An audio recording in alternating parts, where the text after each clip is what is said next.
Dudu? Are there any announcements? Announcement is that we need them to complete this evaluation because we normally leave them late. They are never done. Okay. So everybody, Dudu's handing out this evaluation form. If we could, as we start now, just complete it so that at least by tea time, it's done. And what time do we break for tea today, do you think? At 10. It's 9.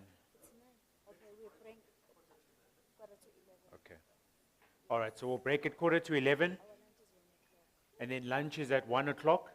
But we aim that after lunch, everybody's off for the weekend. So we'll finish the session at 1 o'clock. Okay. So to get us going, who's going to help me recap some of the stuff that we did yesterday? The key 5 performance indicators. Kalung sees.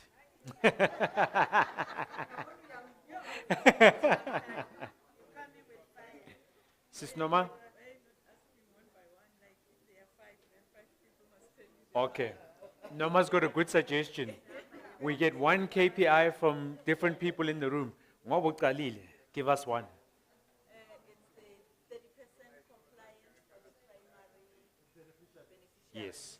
So at least 30% of your units must be primary beneficiaries. And remember that primary beneficiaries were income bands 1 and 2. Another one. Someone help me. DSCR, debt service cover ratio, and it must be minimum 1.3. And what is the debt service cover ratio telling you? Amount of headroom you have before you start sinking. Ex-VAT, general inputs is with VAT, and if it's monthly, what do you have to do? Times 12, converted to annual. Okay, so we're comfortable with, well, let me not say comfortable. We have an idea of QuickScan C now. And I think that the purpose of this training is not that you must be an expert in QuickScan C, but you have to have an idea. So that even if you do get, let's say, a financial consultant or someone to help you, you're not just sitting in the dark. You have an idea of what it is they're actually giving you, and you can actually interpret the outputs. So Wednesday, we did QuickScan B, technical feasibility. All the elements of a project that say that the project is possible. So Henry talked about the highest and best use, physically possible, legally possible, financially possible. And then QuickScan C was what? Financially possible. That's how we assess that. Socially possible. Then yesterday we did financial feasibility, QuickScan C. Today we're doing QuickScan A. So QuickScan A is always a challenging one because it is the big, it's the big nduna of project packaging. It's typically where a lot of applicants spend most of their time. But what you'll see that a lot of the QuickScan C elements talk to stuff that you did in Intro to Social Housing. It talks to if you attend future sessions where there will be potentially a governance session. I'm not sure if they're still going to have that. But then there's also a tenant management and a property management session. All of that rolls up into QuickScan A. And QuickScan A is essentially about the accreditation process, i.e. if you're an SHI or an ODA, how do you apply? What happens when I approach the SHRA? Who do I have to talk to? What do I have to have in place? We're also going to unpack some of these details about how must an SHI or an ODA be structured? So some of the questions that have come up in the last 2 days are hopefully going to get answered today. And then what normally happens is the SHRA gives you a list of documents that you have to have in place. It's quite an extensive list, but I think the purpose of today is to introduce some of those documents. Unfortunately, with the time, we can't go into every single element and give you guidance on every single document. But at least this is going to give you a high-level view of what do I need to be aware of. And as I'm mentioning, some of the documents like tenant management, property management, the requirements for that become clearer in the sessions that the SHRA hosts for those specific elements like tenant management and property management. You will have to forgive me, I actually made a mistake. I forgot my glasses, so if I'm standing over there, it's because I'm blind. I can't really see without them. So are we okay with that, what we're going to be doing today? We're going to try to finish up by 1 o'clock before lunch. And to do that, what I'm going to do is I'm going to focus a lot on the application process. I think that's probably what we all want to understand. When I approach the SHRA, what must I do? Today's presentation is mostly focused on ODAs, other delivery agents, but you'll see that the process for ODAs and SHIs is very, very similar. So how does the accreditation process work? When you approach the SHRA, well, essentially, let's talk about an SHI. For an SHI, there's different types of accreditation. There's what the SHRA calls a response to an expression of interest. Who's ever seen those newspaper adverts where the SHRA puts out an advert to say, we're calling on interested developers or landowners to submit their projects for social housing? Has anyone ever seen that? So every now and then, they do calls to say, please, calling to the market, please submit projects. That's called an expression of interest. In that process, your project doesn't need to...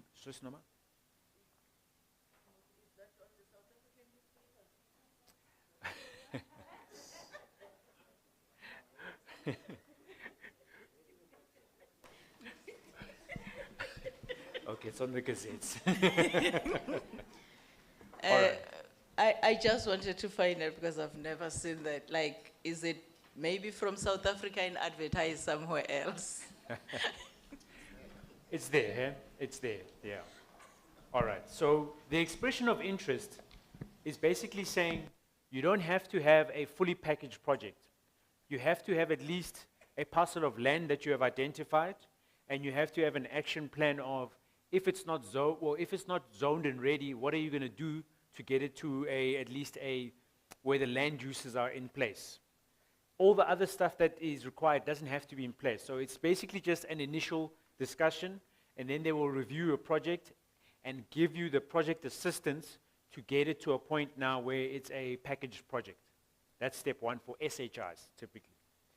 Then there's conditional accreditation. Okay?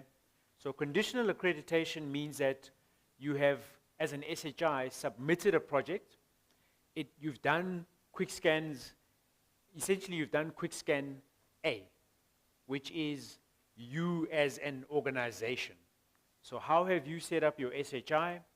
Have you put together all the different policies that are required that we're going to be talking through today? Have you thought about your board charter, your board composition? So you as an entity. Then you become a conditionally accredited SHI. From there, and typically that's it's conditionally accredited without a project. So you might not have a specific project that you want to do now, but you've put together the organization as the SHI. If you achieve that, then you've got a year to deliver a project in order to maintain that conditional accreditation. And from there, then you've got 3 years to achieve full accreditation. So full accreditation essentially means that you've gone through the project, you've been awarded a CCG, you've built the project, and now you've moved over into monitoring and evaluation. So essentially you're a fully operating entity now. So can we just recap? For an SHI, there's potentially 3 ways to get accredited. The expression of interest, conditional accreditation without a project, conditional accreditation with a project, which is typically what most SHIs should be striving for. And then obviously full accreditation is the last stage. You've already got you've already got a CCG and you're operating. And remembering that conditional accreditation without a project means you don't have to have quick scans B and C. So it's focusing just on quick scan A. Now for ODAs, the process used to be slightly different, but now they've streamlined it. When the ODA applies, essentially you always have, it's similar to conditional accreditation with a project. You have to submit your first time, you must have QuickScan A, QuickScan B, and QuickScan C. So can we just, are we clear on that? For an ODA, you have to have all the QuickScans, A, B, and C, on your first submission. However, when you submit, they will first review your QuickScan A. So essentially, the compliance, accreditation, and regulation team will effectively look at your QuickScan A documents, as in you as a ODA, have you set up your governance structures, have you got a board, have you put together your policies, etc. Once you are institutionally accredited, then they move over to QuickScans B and C. Any questions for clarity there? So we're clear there that with an ODA, you cannot come without a project. You cannot come having not done all the work that we've just done in the last 2 days. You must have your QuickScan B ready. You must have your QuickScan C ready. Obviously, you won't have everything completed, but you must at least be some ways on that ladder. All right.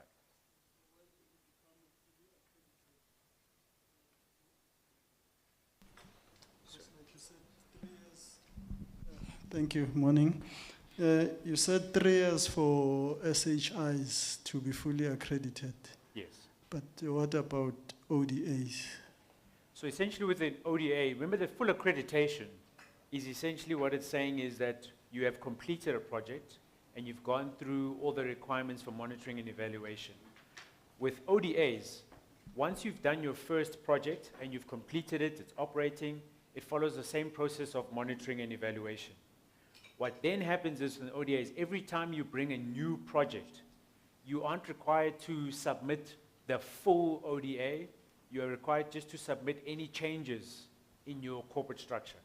So obviously things change. So maybe you've got 5 directors and 2 have retired or resigned from the company. Then you'd have to update your constitutional documents. Okay. So every time, so if you've done project 1, every time you bring projects 2, 3, and 4, you must still start with how has the company changed? Have we updated any of our policies? And if so, you must submit all of that.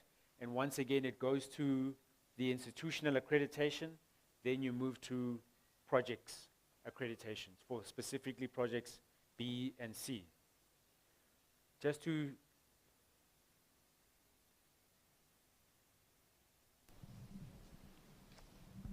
Thank you. Is the limitation, how does the being conditionally accredited limits you? I guess what I want to know is how many units, what is the limit, quantity or size units that you can do when you are conditionally accredited and when you are? No, so it's not a limitation on number of units. It's just essentially it's a process of compliance. So obviously if you are conditionally accredited without a project, you've got 1 year to bring that project. Then you're conditionally accredited with a project and you run the normal CCG process. It's actually a good question because let's say you are conditionally accredited without a project. You can then bring 2 or 3 projects for the pipeline. There's nothing wrong with that. And let's take that one there. Morning. Our corporate processes dictates that each project we set up a new entity for winding purposes. Now, you've just said that if we qualify as an ODA and we go past QuickScan A, we shouldn't really start again if we're going for a second project. If the board structure or the directors are still the same, but we want to use a different entity, would we need to begin? Maybe, so that's a very interesting question. And I hope Dudu and Tumi are here and are listening to this question because it's always raised. The SHRA is looking at this. What typically happens is that you have almost like an SPV, a special purpose vehicle, to do those developments. That's the structures that is used in banking or in other, where you basically ring fence that. And the SHRA is looking at that because I think a lot of the ODAs who are using these SPVs or DevCos, there has been a pushback until a legal opinion has been sought by the SHRA. So they are working on that, and it's one of the questions that's not only affecting you, but it's affecting a number of ODAs, and the SHRA is very much aware. And I think they've appointed a team that is looking at that. Yeah. Is there anything to add? A follow-up. On what you... Oh, sorry, maybe let's get to do.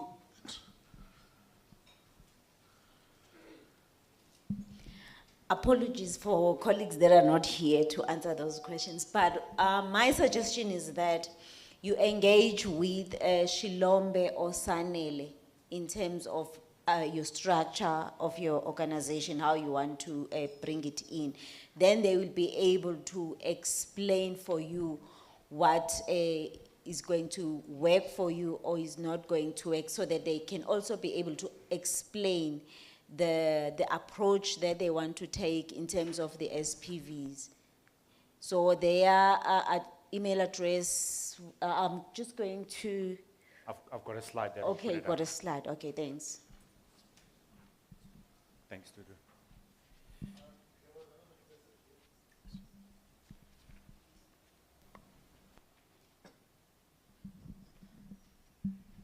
Hello, good morning. Just checking for SHIs, just to make sure I'm understanding for the conditional accreditation. So what you're saying is inherently all I have to do is submit governance policies. Then I don't have to submit a business plan, because then the business plans actually requires me to have a market analysis on a plot of land that I've already been looking at. And then what are the unit types, etc. Yeah, so it would be, you would have to have a business plan, but it would be a limited business plan without So a s- very general one. a very general one, Okay, yeah. thank you.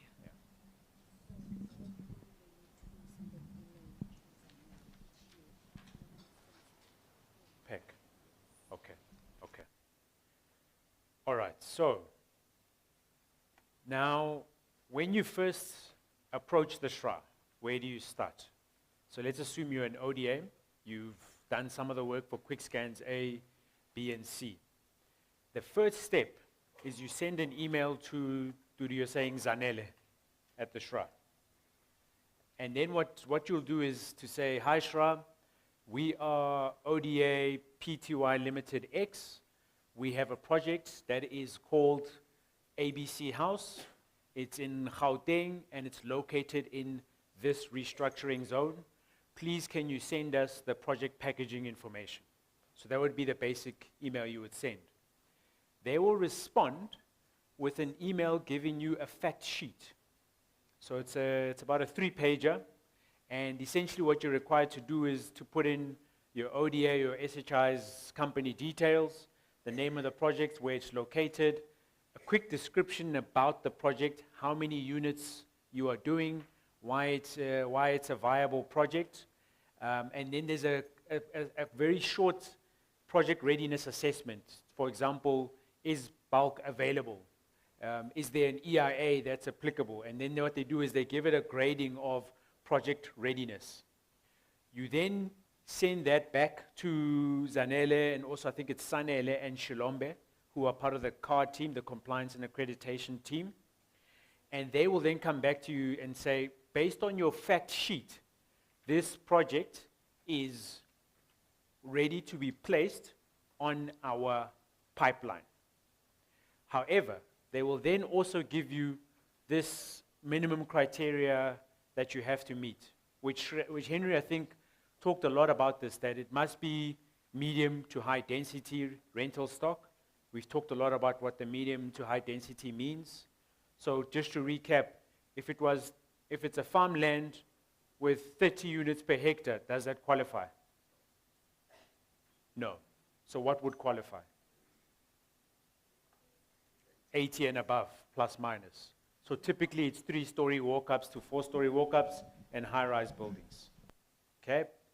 It must be the targeted beneficiaries. We've talked a lot about that. Between 1,800 to 22,000. Target minimum 30% primary beneficiaries, one of the KPIs from QuickScan C. And it must be located in a restructuring zone. Henry made a lot of time about that so many projects come that, you know, you meet all the other criteria, you've spent money, and maybe a good example is, you know, sometimes we get a site and we get excited, maybe you've put a deposit. If it's not in the restructuring zone, it's not going to work. And Henry, oh, sorry. Yes.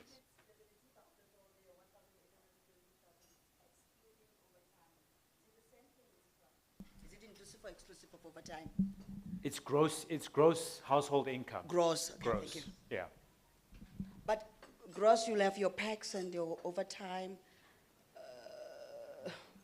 Sure. We'd have to Because I actually- know that Philips specifically, it's not including overtime. Overtime. It does not.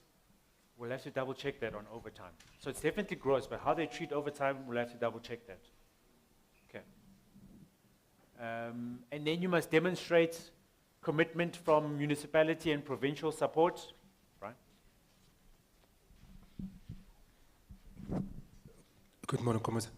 I just want to ask you about the restructuring zones. Eh? I have a situation where there's a property in Pretoria, Volma, Yeah. which happens not to be in the structuring zone. But then, funny enough, Pretoria North is, and if you think about it, Volma is sort of part of Pretoria North, but Volma specifically is not there. Yes. Was that a mistake, or is it really not within the Twitter? Yeah. So this is something that's a very common question because I can't remember who I was talking to about this, where some municipalities issue restructuring zones as a very general area. They'll say Centurion, but Centurion is a big place. So the municipalities are supposed to have maps which demarcate boundaries. So for an example, there's supposed to be a map for Pretoria North which says, what is Pretoria North? Is it Acacia? Is it Curran Park? Is it Pretoria North CBD? That is supposed to be how it is. But where there is confusion, what the SHRA will ask you to do is either one, go and check with HDA, because the HDA has some maps which typically demarcate restructuring zone boundaries. And if that doesn't work, then when you're going to get your municipal support, the municipality will need to confirm if that area or that sub-suburb is in a restructuring zone. And I'm going to show you a typical letter now of what you need to get from the municipality. Do you need a mic?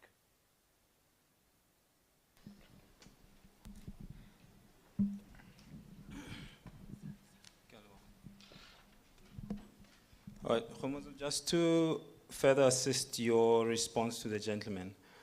So we've had a similar scenario, and the Valma building was actually used as an example, or rather that area. So what happens is that it's not restrictively that the building physically has to be within the restructuring zones' boundary line, as depicted on the layout. But rather, the condition on that letter that he's referring for of support from the municipality, it will also crystallize the fact that it is being considered as part of the restructuring zone on condition of the fact that it is within the 1 kilometer, for example, or 500 meter buffer in terms of proximity. Yes. So that is how it was considered. Yeah. Thanks. So all of that typically happens once you submit your fact set, your fact sheet, because your fact sheet has to show the location of your site in relation to the restructuring zones. And all of it's actually, I've seen it where Sanele and Shilombe are very helpful with that in terms of guiding you on who you need to talk to and the contents of the letter that you need to get. And then the social housing unit must be a minimum of 30 square meters. Let's not go down the rabbit hole again because there's been some talk about new regulations, but I think once those are fully finalized and the SHRA is given guidance, then obviously we'll update this where required in terms of the size of the units. But as it stands now, we're still working with minimum 30 square meters. And then you must be, obviously, you must have put together your constitutional documents on are you an ODA or are you an SHI. So are we clear on the minimum that you must have done? Okay. Isaac, I'm just going to PDF.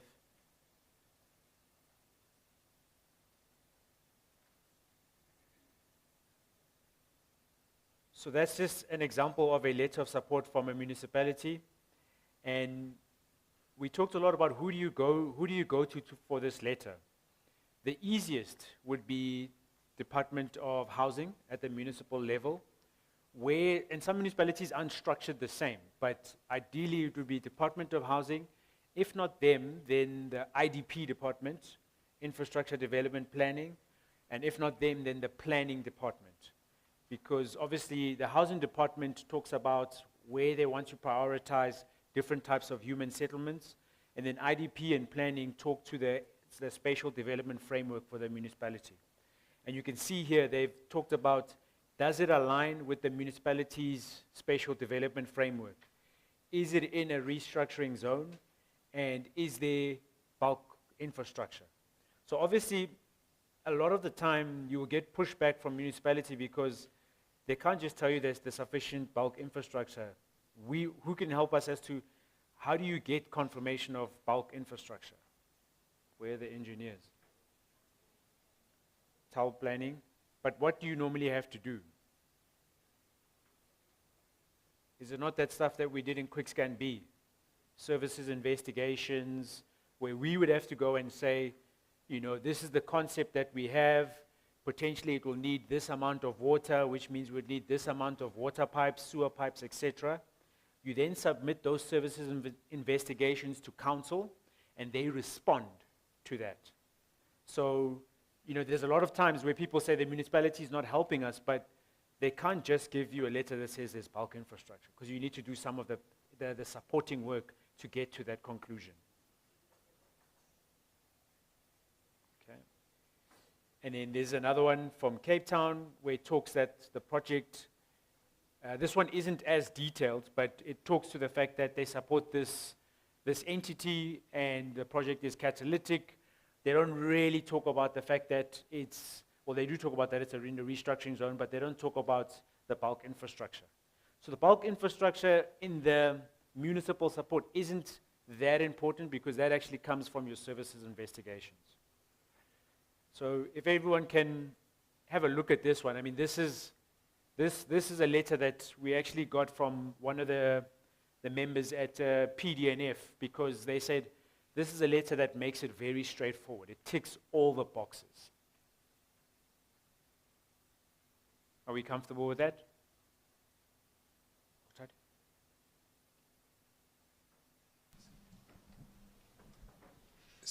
Spot on, Khomozo, with that particular letter, as opposed to the later one from Cape Town. So just to supplement the point that you just made, and also the point that I raised earlier about the inefficiencies of local municipalities in getting restructuring zones proclaimed. Yeah. Okay. So this is now an advice or a hint to aspiring developers who may have challenges in identifying suitable areas or location, especially like the comment that came out from that side at some point that probably they know something that we don't know. In fact, you do know something as well. It's just a matter of finding it and reading. Okay. So where you can find these, as you can see, especially on the, in that block that speaks to the motivation. That's literally almost a copy and paste of an IDP document and a spatial planning. Yeah. I'm sure from the architect, she will agree with me. Like typically that's how you describe these things. They are embedded there. Yes. You can't just redo your IDP, efforts made in the IDP in generating it, or your spatial planning. Yeah. Whether from national, provincial, even at the micro level. It's a matter of just taking that and putting it there. So when you think that the opportunity might be something that you're interested in, look at the IDP document, the spatial planning of that municipality. Then you'll have an idea before you can put in any more efforts. Thank you.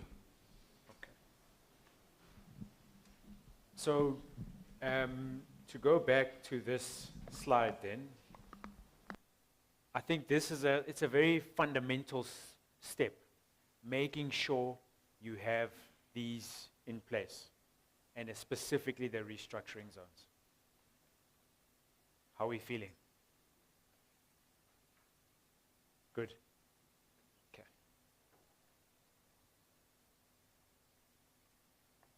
Okay. So we said that when you are an ODA, you have 2 stages. Even though when you submit everything at once. Quick scan A, B, and C. But there's 2 stages. There's the institutional review, so you as a company, and then there's your project. Now, in the institutional review, the main thing is, what's your legal form? So how are you incorporated? Your company registration documents. Has anyone run the process of registering a company in the group? What are the things that you typically have to make sure are in place? Can you help me, Tando?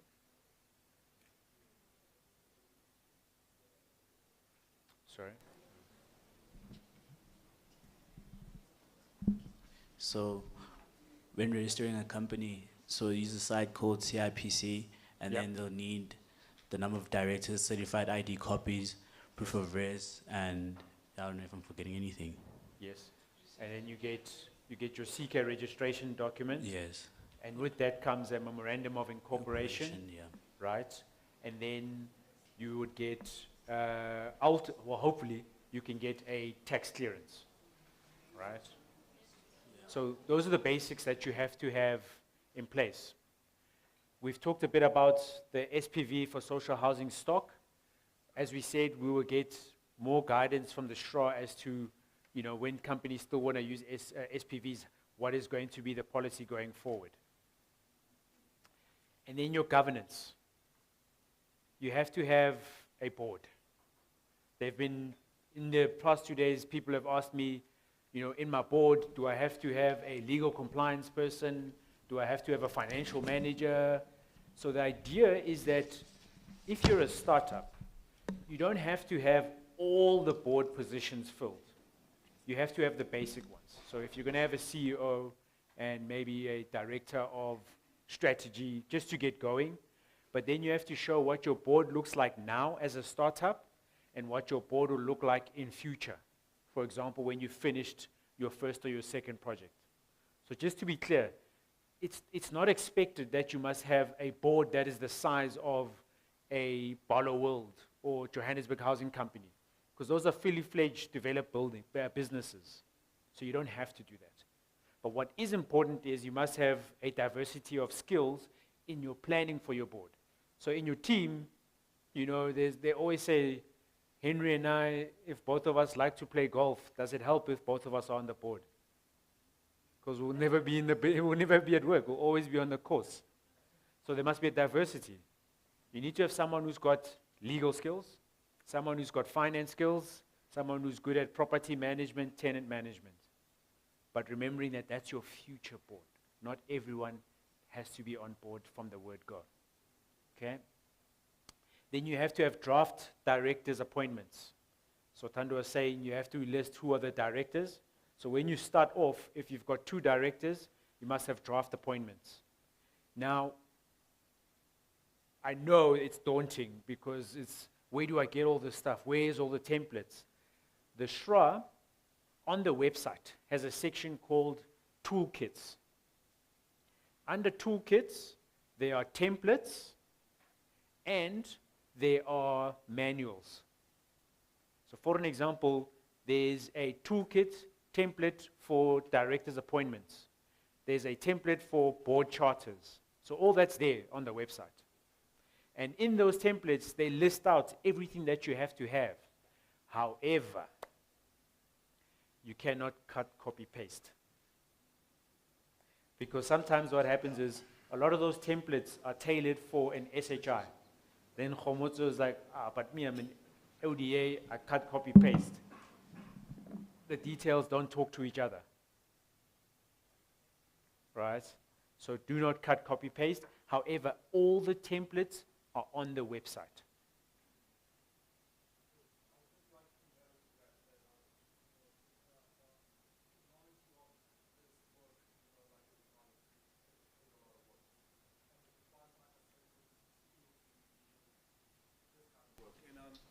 To my understanding, as per previous workshops, they're like in Mpumalanga, they had said that IIG can actually be used to finance this setup.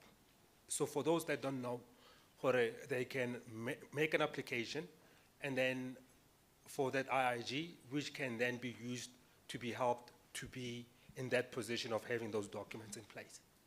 Correct. And Yeah. Dudu will talk a little bit about how that works, but you do have to have some of the work done in order to be able to get your foot in the door and get assessed and say, okay, well, we need to help this applicant to fine-tune their quick scan A or fine-tune their quick scan B or quick scan C. But you must have made some sort of project readiness. So you can't, we can't just apply for capacitation, but if we're an SHI, we haven't even attempted to get conditional accreditation without a project. Do you know what I mean? Okay. Do we want to add on to that? Okay. All right.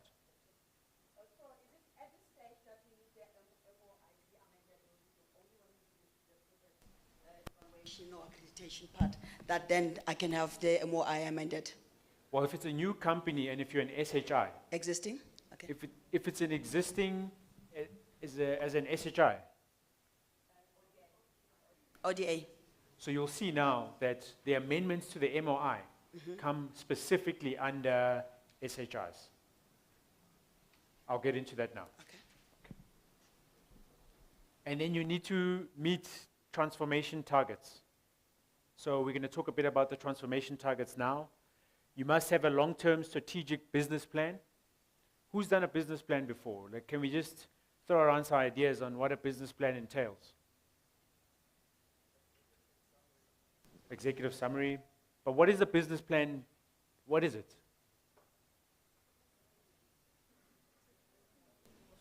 Yeah. It's a roadmap, no?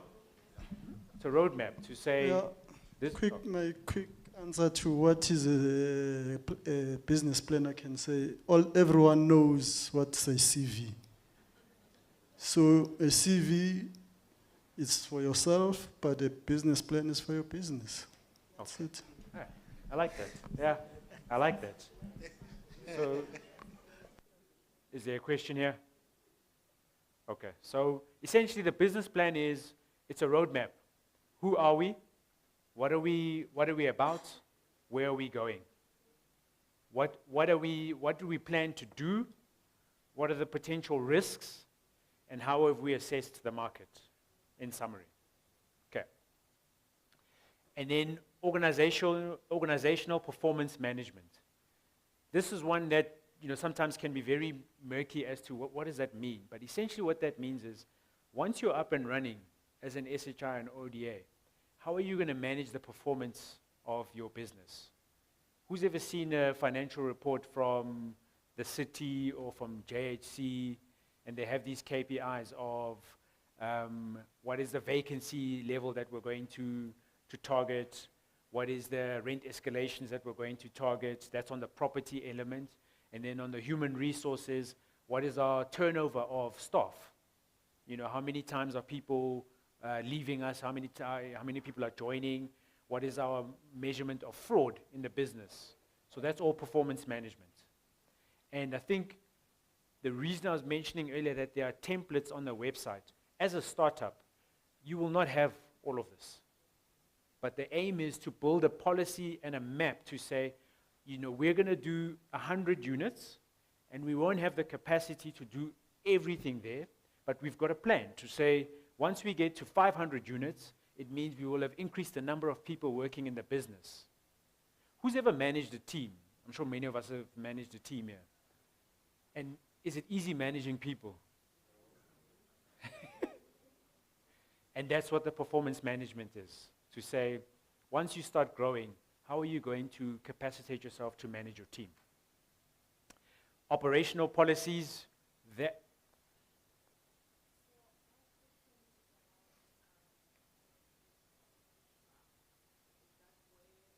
They focus, or how do they do the monitoring and evaluation of the ODA? Number two, you mentioned there a skilled board. So does SHRA have a seat in the board? And if you say my board is made up of 5 board members, does it include SHRA? And what is their role? And do they have a voting right? Thanks. So typically the SHRA's members don't sit on your board. You constitutionally incorporate your own board members, but in your policies it has to be that you subscribe to the terms of the CCG, and the CCG requires the monitoring and evaluation. There's basic templates that they give you for reporting on your KPIs. So what happens is, when you submit your operational performance and your stakeholder management policy, in there's a template on what kind of KPIs you're going to set. So that's why you can't just copy paste, because you have to tailor that to your entity. And then once you've been awarded the CCG, when you report on what you put as the KPIs that you will be submitting on. Now, does that also show you why, even for ODAs, every time you bring a new project, you have to submit some of the QuickScan A documents, because when we do our project 1, maybe the KPIs that we say we're going to report on look like this, but after a few years we realize there's more important things to report on, and therefore you would submit new QuickScan A documents. So if I'm answering your question, the KPIs are defined by yourself, but you have to submit that as part of your QuickScan A assessment. Where the SHRA is not satisfied, they will give you guidance to say, look at ABC and improve it in this way. And then together you agree on what your KPIs are going to be, and that's what the monitoring and evaluation is based on. Perhaps what I can do also is, I'll check if I have an example of some of the KPIs, and then that'll give you an idea. But they don't sit on your board. B is the same as transformation. Audited financial statements, applicable if you're an existing company. But if you're a new company, you don't have to have financial statements. You can have what's called a management letter. So you must have appointed accountant, not necessarily auditors. And your accountant has to give you a management letter which says, this business is a startup, it's in the business of rental accommodation, and once we have operating cash flows on operating project, we will be doing financial statements. So they understand that as a new business, you won't have financial statements. Is that clear? Because we get.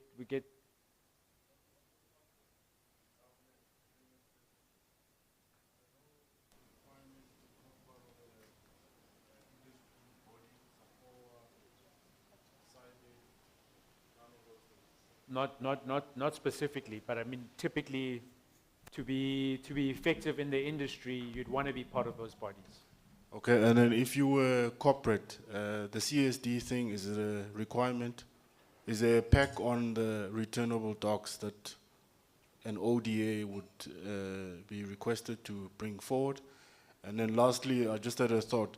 If you went through a process and you were qualified as an ODA, have you had instances where guys then decide, maybe because of funds, they want to revert to an SHI because they would have qualified? So there have been instances where applicants first start as an ODA and they run into challenges and they want to change. You would have to restart your submission process, but because you would have done a lot of the heavy lifting on QuickScan A, that's quite an easy process to change. It happens quite a lot. But obviously you'd want to do that well in advance of being awarded your CCG, otherwise that becomes a bit of a challenge.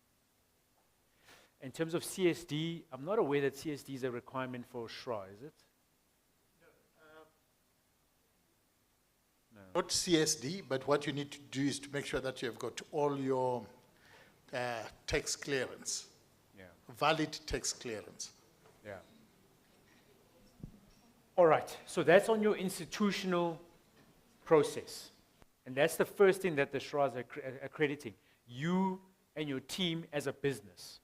But if you're an ODA, and so if you're an SHI, essentially you could just start there and get going.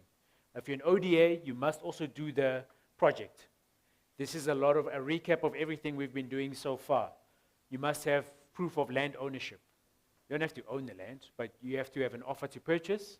You must have a draft lease if it's going to be a lease, or if it's land from the municipality, you must have a draft land availability agreement. It doesn't have to be finalized and signed for when you are submitting to get on the pipeline. And sorry, I just want to go back a little bit. So when we said you're doing the submission to SHRA, i.e.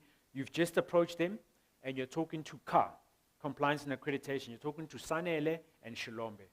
They give you that fact sheet, you submit it. You need an email saying this project is on our pipeline, because that email allows you to go to the Provincial Steering Committee. Remember, the two processes run together, the PSC and the SHRA accreditation process. You, ideally, for most provinces, you won't be able to go to PSC if the project is not on the pipeline. And the rationale there is, obviously, province also expends a lot of effort. They don't want to go through the whole process of assessing your project, but then you never finally submit the project to the SHRA, because then that's a waste of everybody's time. So ideally, that fact sheet is like your quick assessment. Is this actually going to work? Then you get on the pipeline. Then Shilombe and Sanele will inform province, whatever province you're applying in, that this is on our pipeline. This applicant can be assessed for Provincial Steering Committee approval. Now, the SHRA will not then move your project past CA, Compliance Accreditation, to the project stage until you've got a letter from province that you've been approved by the Provincial Steering Committee. Each province has their own processes. So, for example, I know Northwest, you must have done a geotech to go to the PSC. I think it is, eh? Yeah. Whereas with Gauteng, if it can be something that you need to do, but you don't have to have that done and completed. Unfortunately, it's not one set of requirements. Every province's PSC processes are different. But what is consistent is the SHRA will not move your project past compliance and accreditation until you've got your PSC letter. Which is, when you think about it, it's also good, because a lot of the hurdles you have to get to in preparing for PSC are all part of QuickScan B. So you're not wasting time. You're just building on your work. And what we've also seen is, as we were talking about, if this takes 18 months, how am I going to convince my landowner to keep waiting? The PSC process can be done within 2 months. So let me just finish that point, that it can be done within 2 months. So you can then go back to your landowner and say, well, look, this is the SHRA process. I've completed a PSC, and by completing a PSC, essentially now the SHRA is going to take my project seriously and it should speed up. So it gives you a bit of leverage on how to keep the landowner, comfortable and happy to walk the course with you. Kevin? Khomotso, is there any legislation providing what the PSC require or would pass a project by, for example, proclamation? So actually, I think each PSC has their list of documents. I've seen Gauteng's one, I've seen Northwest, but I don't think there's a specific act or anything that references what the PSC must put as a requirement. Otherwise, they'd all be the same, but they're not. They're all different. Am I right? Am I right there, Dudu?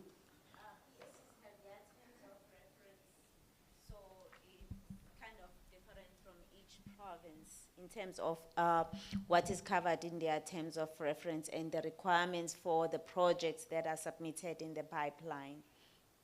Okay, Yeah. thank you. So in summary, it's not like the SHRA regulations where it's very clear and we can all download them and see.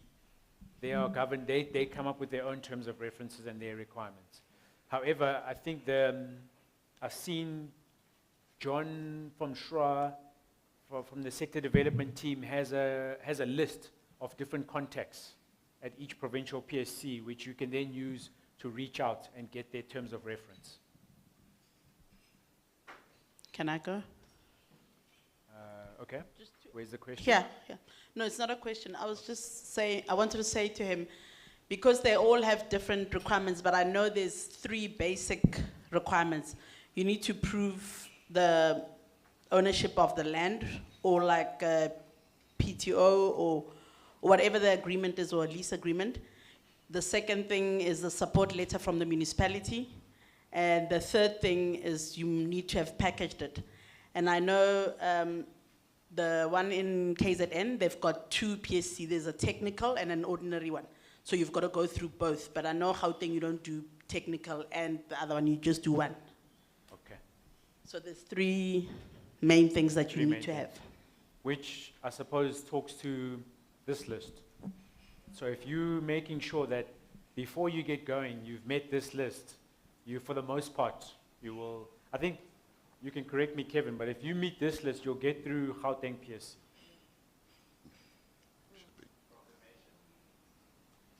Proclamation.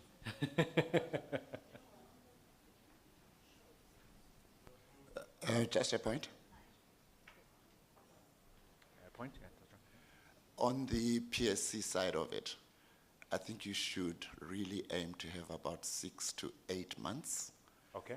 Because they do, or they have their sittings quarterly. Quarterly, yes. Now, if you've got your acknowledgement letter from SHRA, yeah, immediately after the PSC sitting, that means you've got to wait for a good 2-3 months. Yeah. And after that, for you to get the letter from the MEC, it's another 2-3 months. Unfortunately, that process is out, it's also out of the SHRA's hands because the province runs their own process. So what are we saying here? That it's important to communicate to your landowner very clearly how the process works. And don't make promises that are unrealistic.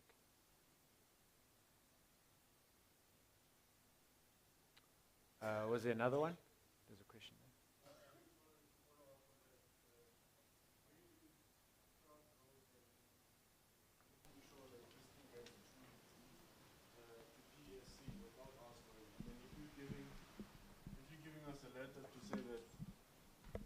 We're on the right track. Surely it should stand to reason that you could do the same with your another agency from state. What is the importance of us going through that process ourselves with the PSC? Yes. So I think the reason for that is every PSC has their own terms of reference. So you as the applicant are required to understand those terms of reference and respond and submit to the PSC. You can imagine if the SHRA had to administer that process, it's just another burden on them because they can't tell PSC what to do. You know, it's a provincial body which is, it's related but independent. However, the SHRA does provide a list to PSC to say, we've reviewed this project, it's on our pipeline. And by being on our pipeline, we are essentially stamping that it's met our minimum criteria. And the SHRA's team does sit on PSC, so they are there. So we're at the PSC meetings, there will always be someone from either compliance accreditation or from projects development and funding. So it's not like you're there without SHRA. SHRA's there. And the municipality's there, no? And the municipality's there. So can you see how it all builds on each other?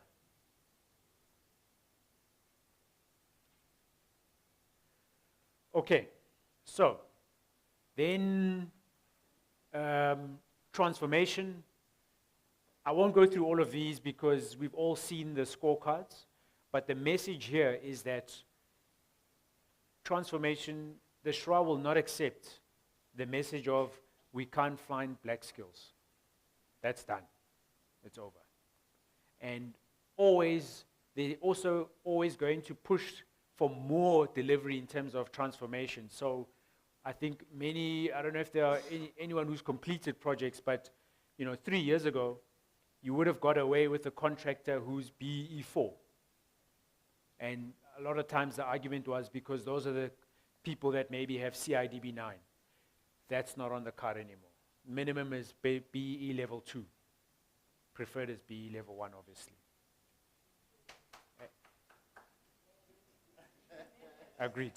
Agreed. So that's on the construction side, and even on professionals, especially the big fee pot, your principal agent, your project manager, your QS, your architect, those professions, BE level 2 minimum, preferred BE level 1. So that's what the SHRA is pushing for now. And now even on the contractors, they're going to be chasing the target of women ownership and youth. So those are things that are specifically targets now that they're chasing.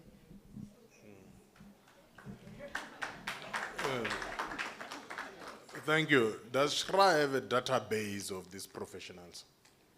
So this is always a difficult one because it's an obvious question to ask. If you want us to perform like this, give us a list. The problem is developer-professional relationship is a marriage. Do you want to get between two people who are together like that? Because things go wrong. And they don't want to be in a position where they recommend someone, and for some reason you guys cannot make it work, now you're fighting. Then you're coming back and saying, but SHRA, my project is not working because you gave me that professional. So they will be reluctant to do that recommendation. And I think the feedback is, as developers, as people who want to be in the sector, we have to be entrepreneurial. We can't have everything handed to us. So some of the work, we must go and, we must go and kiss some frogs. And sometimes,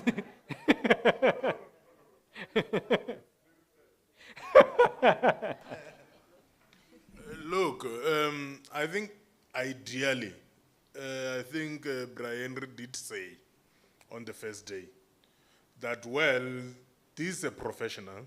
Yeah. But this is a professional who has no experience whatsoever. Yeah. In the affordable housing space. Yeah. I think you should run a parallel program of these professionals so that at least they have a certificate of attendance with SHRA, that they at least understand, they comprehend what the expectations are. Because that frog, I'm going to lose a lot of money kissing this frog. It can't be trial and error when it has been done before. Yeah. You see? No, it's a fair valid comment. point. But maybe that's also, if we're slightly entrepreneurial, that's the benefit of these sessions, because there are engineers here, there are architects, and they're doing exactly what you're saying we need them to do.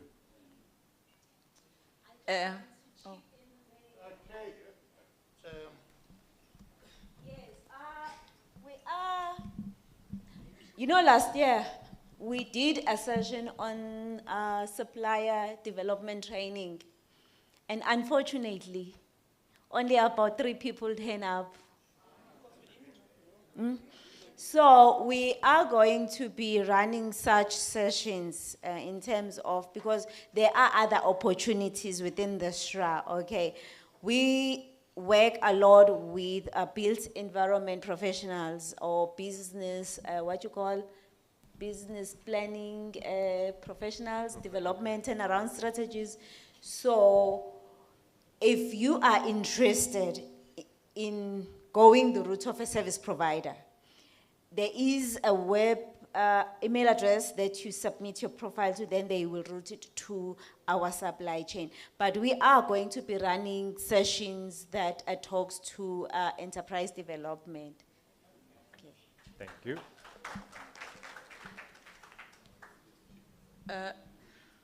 I think that's very important. What I also wanted to add is, since we are already here, we have people that, we have different skills, different businesses, this should be also our networking opportunity. Agreed. I believe that there are emails that are being collected. They are in the form that is being filled.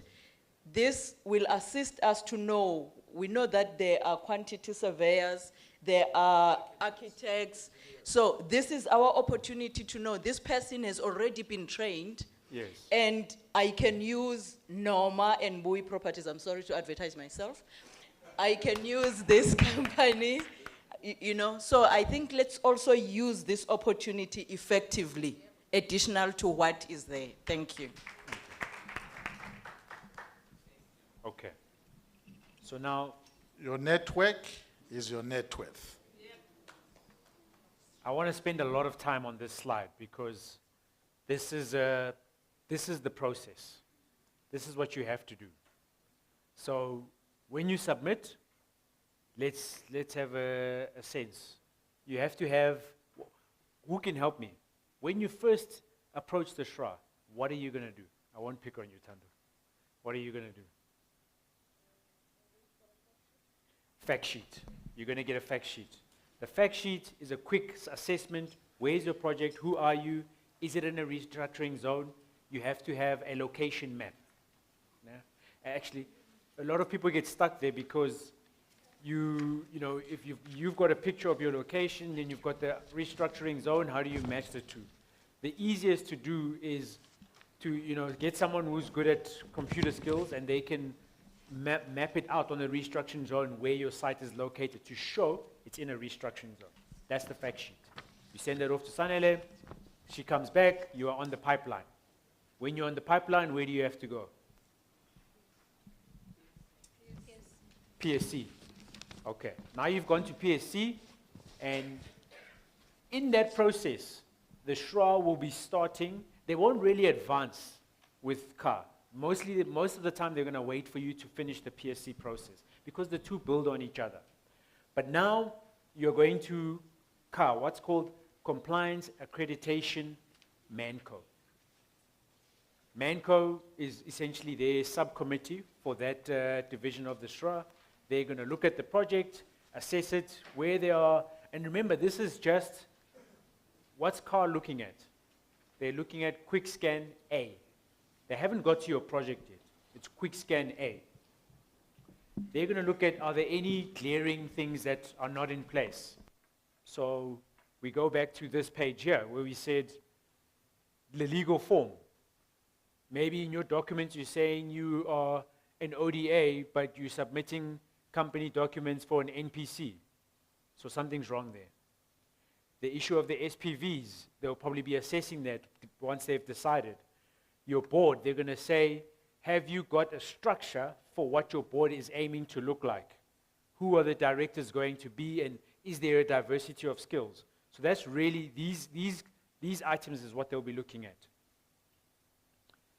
Then once it goes through CAR MANCO, it goes to CAR EXCO. Now I want to just outline, the issue of SPVs typically gets thrashed out at this stage, where they're now trying to understand what, you know, how are we going to think about this entity. After CAR EXCO, it goes to SHRA Council. Council's like their board. When it's approved at SHRA Council, then it means you are institutionally accredited for that submission. Okay? But what did we say about ODAs? That you can do this for project 1. What happens at project 2? Maybe project 2 is 2 years down the line. What happens then?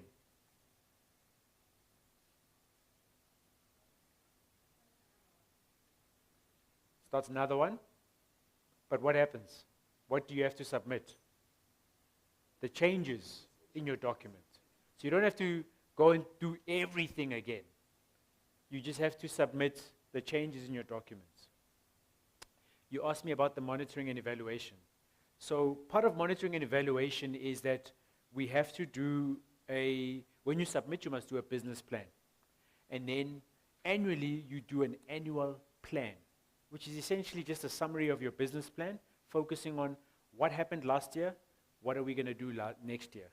And in there you would include the minutes from board meetings that you had.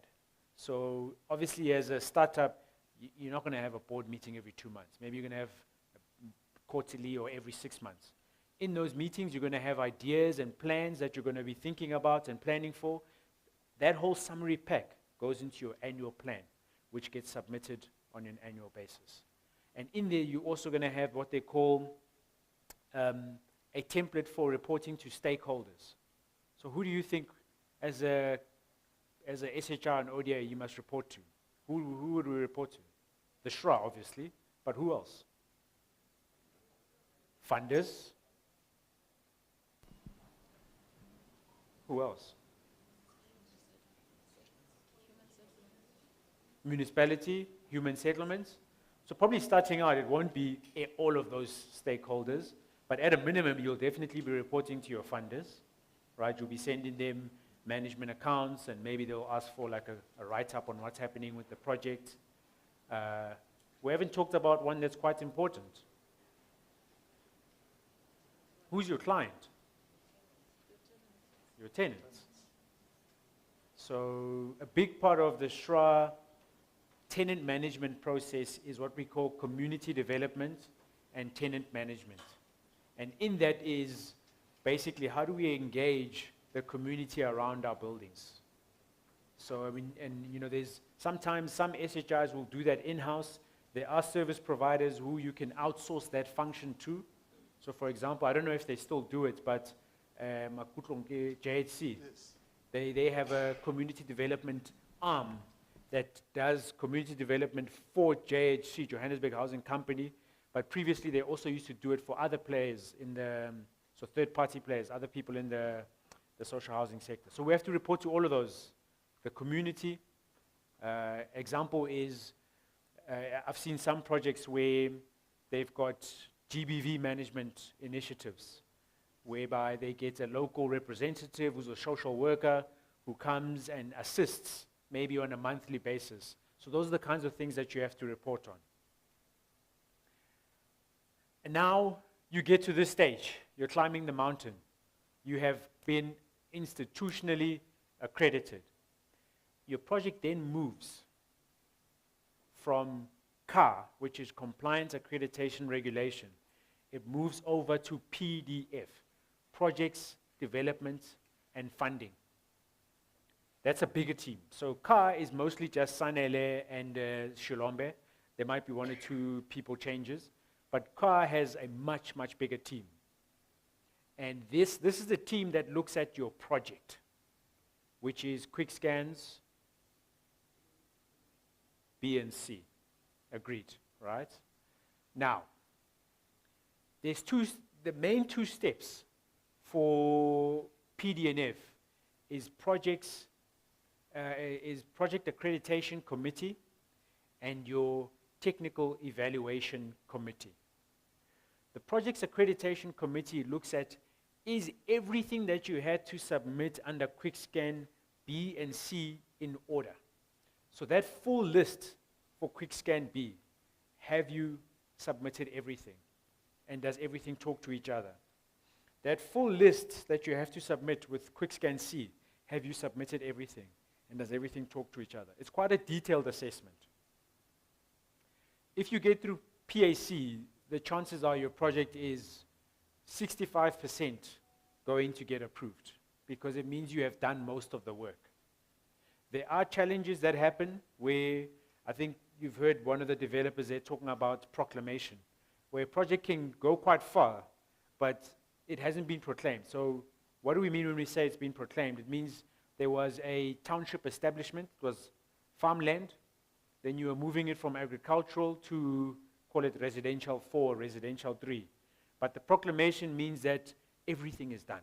You're ready to open the township now, and you've got the Section 82, which means there's confirmation that services will be supplied to the boundary. I mean, that's when you are ready. And sometimes the projects get stuck there between PAC and TEC. TEC is where they really get into the meat of the project.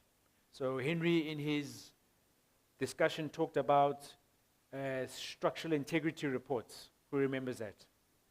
Which talks about the structure's load-bearing capacity. And that's where they will look at your designs versus what the outcome of the structural integrity report says. If it's a building that you're redeveloping, and maybe the structural integrity, maybe it's a 2-story building, you want to add another 4 stories. You've got these nice designs, you're going to have these slabs which are, okay, 250 slabs is normal, but maybe you want to have 300 slabs that thick. But then the structural integrity is saying the foundations and the columns can't support that. Then you have to go back and you have to redo. It's very unlikely that happens because the structural engineers must talk to the architects. But that's the level of detail that they're going into at TEC. And then at TEC, if it's a township establishment, that's where they're going to interrogate to say, you've submitted these services report. The municipality came back and said, what's a good one we've seen, Henry, where the municipality says, okay, we can do the bulk electricity line, pulling it from wherever, but it's going to take us 18 months. So would it make sense for that project to go past TEC at that stage, even though all the work is done?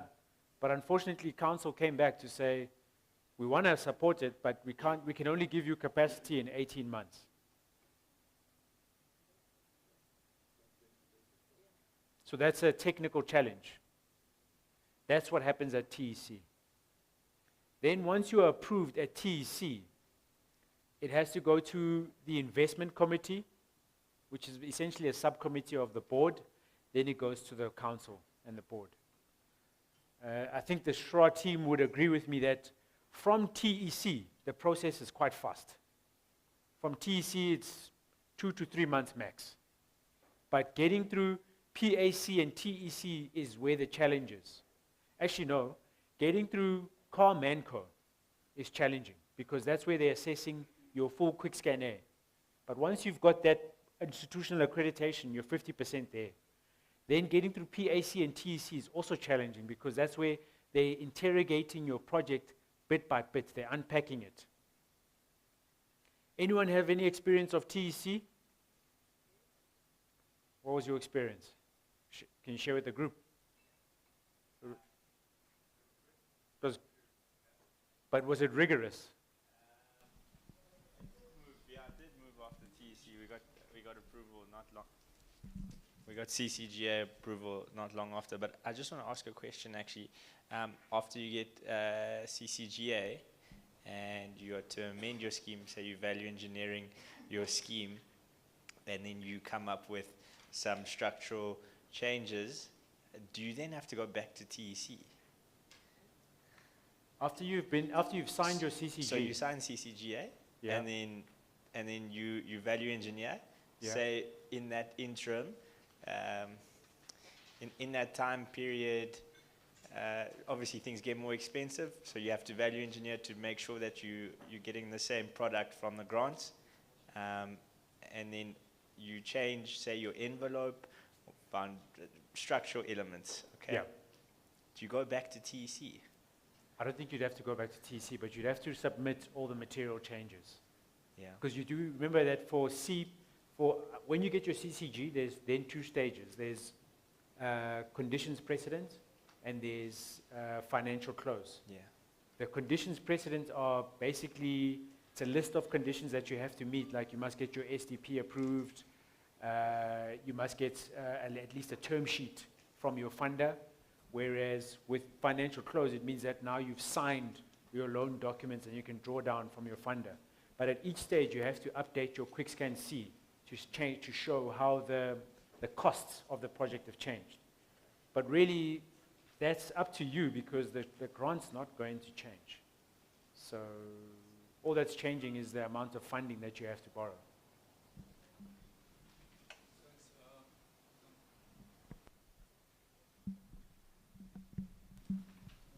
Thank you. I suppose it then depends on experiences encountered, project by project, that is. But I'm sure the principle then remains the same nonetheless. As you were saying that there are key stakeholders that must be appraised. So In our scenario, we were the PMs for a typical SHRA in Braamfontein for Kgoro at that time. So we had that experience, and it has already gone past financial close. So we were compelled to actually put together a technical motivation, Okay. and of course have a cost implications report, also motivation packaged, to which we then sent it to, of course, SHRA, Yeah. being the senior lenders. And then we also had to send it to the guys who financed the mezzanine, UNEF, NHFC at that time, because it was quite blended. So everybody needed to be appraised. So what we were then informed informally, upon submitting to SHRA, to the official at SHRA, we understand that it needed to be taken through a similar process, but backwards. Really? But the understanding was that so that they can have a better appreciation of what that change is. Okay. But typical, and I'm not saying this in a derogatory fashion, but typically with government institutions or DFIs, you will find that once the intention is genuinely good, Yeah. but unfortunately they can't do anything about it. Yes. So in our view, we then thought, okay, so we basically just package all of this work or this information just so that we can just inform them. But as you state, the grant is a grant, there's a ceiling. Yeah. You can't go past it. But they still want to be told of those changes that has happened because it's important. Yes. Remember, in the exercise that you've done as well, is that in terms of your PI covers, the implications of risk and so forth, hence SHRA wants to know. Yes. Okay, it's not necessary to give you more money.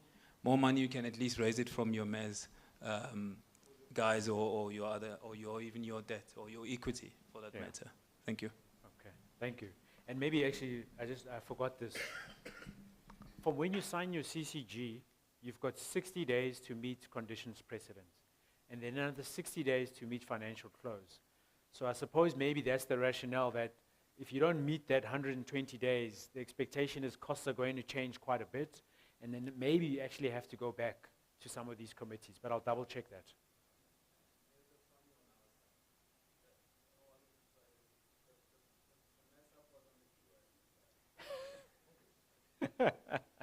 No shade. Okay, so can we run through this one more time? Because this is the accreditation process. You send that email to Ka, Sanele, and Shilombe. You get a fact sheet. They approve your fact sheet. You are on the pipeline. You then go to PSC. You do your presentation at PSC, then you get a letter from the minister that says your project is approved. As the gentleman highlighted, PSCs meet quarterly, sometimes sooner, but there's a period where you're waiting for PSC to meet. Then there's a period after, even if you get approved at the meeting, you must wait for a letter from the minister. So that can take another 2 to 3 months. Sometimes it's faster. I've seen it happen faster. Sometimes it's not. Then you start the CAR process, the compliance accreditation process. To get going, even in CAR, you must have your institutional documents. It was the governance stuff, the management letter or financial statements, your board skills, all of that stuff. And what's the important one I'm not talking about? Your company documents. Okay? On your project, it's those 7 criteria. Then you go through CAR's process. It goes to MANCO, EXCO, and Council, and you are then accredited as an institution. Then you move over to projects developments and funding. PAC, they're making sure that you've got everything in that list. Nothing's missing. You go to TEC, they're making sure that technically everything works. Then you go to investment committee and you go to the SHRA Council. Once you get your CCG, you've got 60 days to meet conditions precedent, which are basically conditions about your SDP, getting an indicative term sheet from the bank. Then you've got another 60 days to finalize everything, building a plan, What's another one that can often catch us out between CP and FC? Who can help me? Where are the engineers? NHBRC, that's one of them. That's one of them. So you must have, obviously you need your NHBRC registration for each unit. And NHBRC runs their own timeline. Okay? Who's aware that actually NHBRC now allows developers to register with NHBRC? It's not just contractors now. There's an exam that you must write, which is, it's rough. You've registered with them. Okay, so if you as the developer are registered, it means you can start that registration process quite early. You don't have to wait till your grant is signed. Right. So you can go to and submit. Once you get to, essentially it would make sense that once you're at TEC, once you approve the TEC, you can go and register your units so that you don't lose time. What's another one?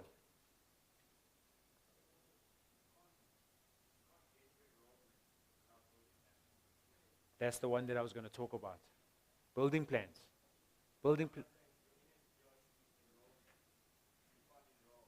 Before you got your building plans. So I suppose some developers, once they've got their SDP, they go straight ahead and submit their building plans. So like Yusuf does that quite a bit. So it's not a case that, I suppose what we've seen is developers who've done many projects with the SHRA, they know that when they're at PAC, whatever comes out of there, this project is going ahead, and they'll take the risk and submit the building plans. It's expensive, but we've seen them do that. But what happens with the building plans that can also get you in trouble?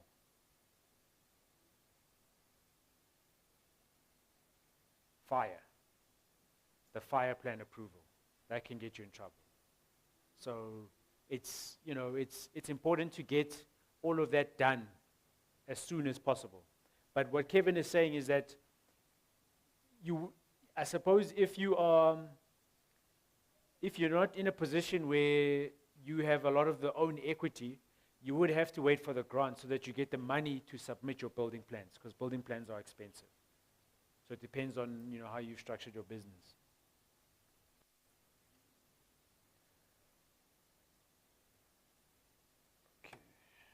Okay, it's 10:30. We said coffee's at? It's 1:45. So let's go through the model quickly, and then we can break for tea. So what is the Quick Scan A? It's an accreditation tool used by the SHRA to verify compliance of a project. I want to give you just an example of what the model looks like. I can't go through everything in the model, but it just so that when you see it, you're not shocked as to what is this.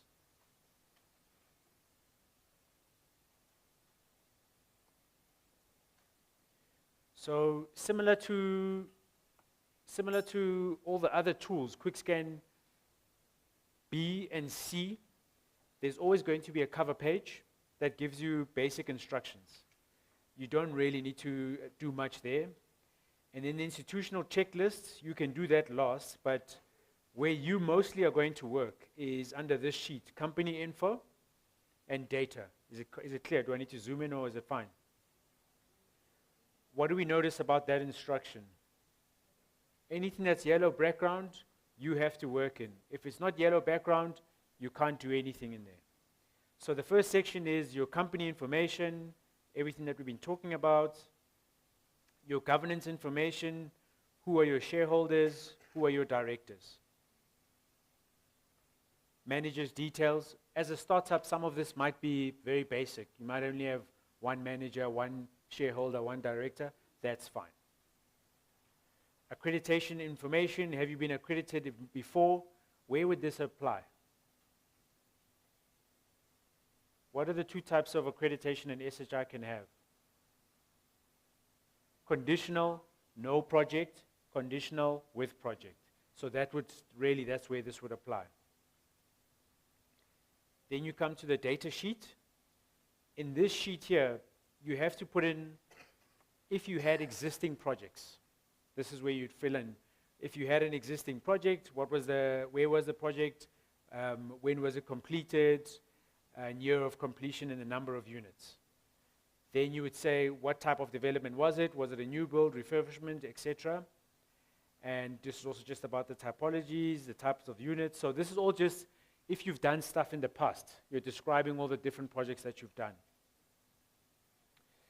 Now, here, some of these items are not really applicable to us. So, for example, there was rent to buy, installment sale stock installment sale stock. I don't think we really, the program is doing any of these anymore. So it's purely all just rental stock. So we can ignore most of that. And then for those projects, what were the rental bands? And you can see that QuickScan A, I stand corrected here, but they haven't updated the QuickScan A for the new bands. They've only mostly updated QuickScan C. This is all just information about the project. You can see here in the past it was still institutional subsidy.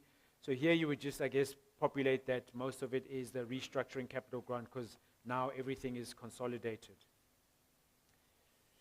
Disposals, this really talks to an entity that's been operating a lot.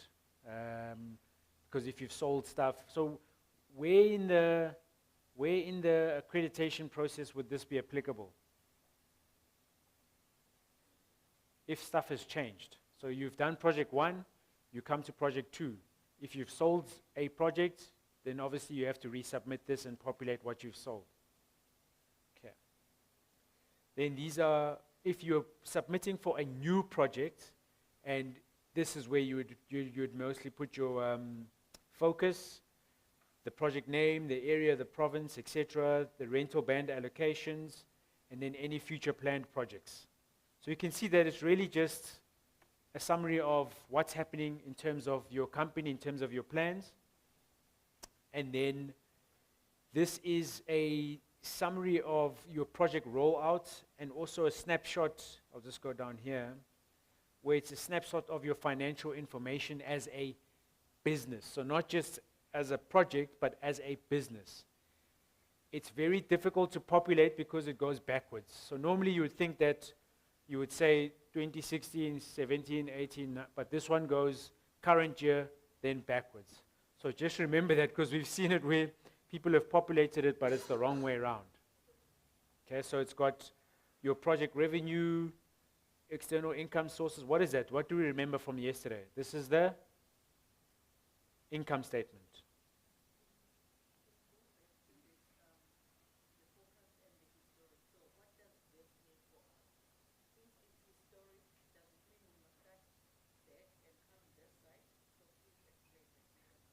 Yes, so there's a reason why there's two sections. There's a section for planned projects, which is what we're talking about, what we're applying for. So what you're applying for under planned projects. And if you were an entity that had already been awarded a CCG and your project was under construction, this is where you'd fill it in. But at the top here, it says existing projects. So if you were an entity that already owned projects, or if you're an ODA and you own other type of rental typologies, you would put it in over here under existing projects. But that means that you already have financial statements because you've been reporting for projects that you already have. So under historic, that's where that information goes. And then everything for the new project, the income statement that you're planning is under future and planned. Is that clear?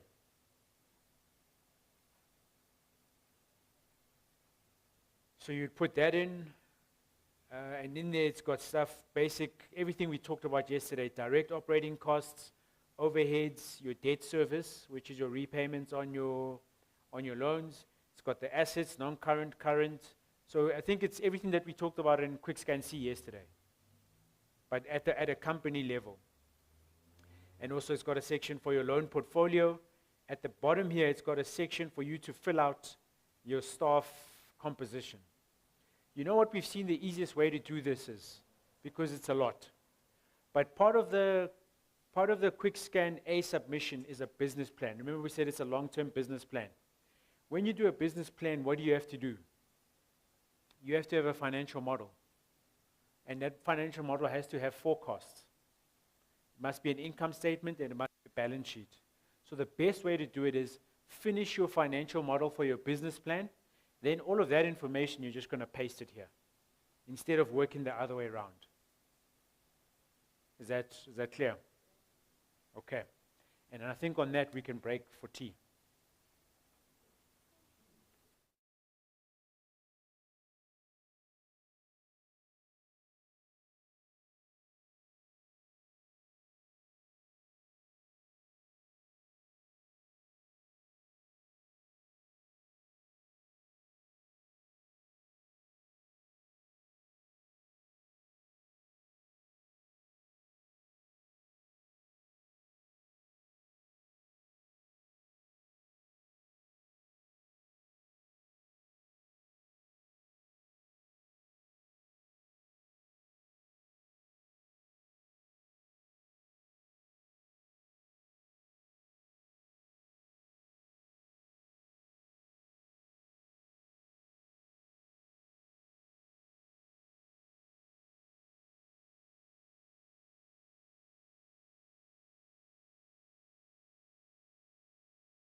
But we're also here to network, so that we can look at the different skill sets and how we can leverage each other. You know, this story of we cannot find professionals or, you know, empowered professionals, when I can see there are a lot of professionals here. You wanted to say something about this networking. Definitely. Thank you. Excuse, I thought I would ask for permission, but you were just overwhelmed by everyone. Okay. All right. Still morning, but good day to all.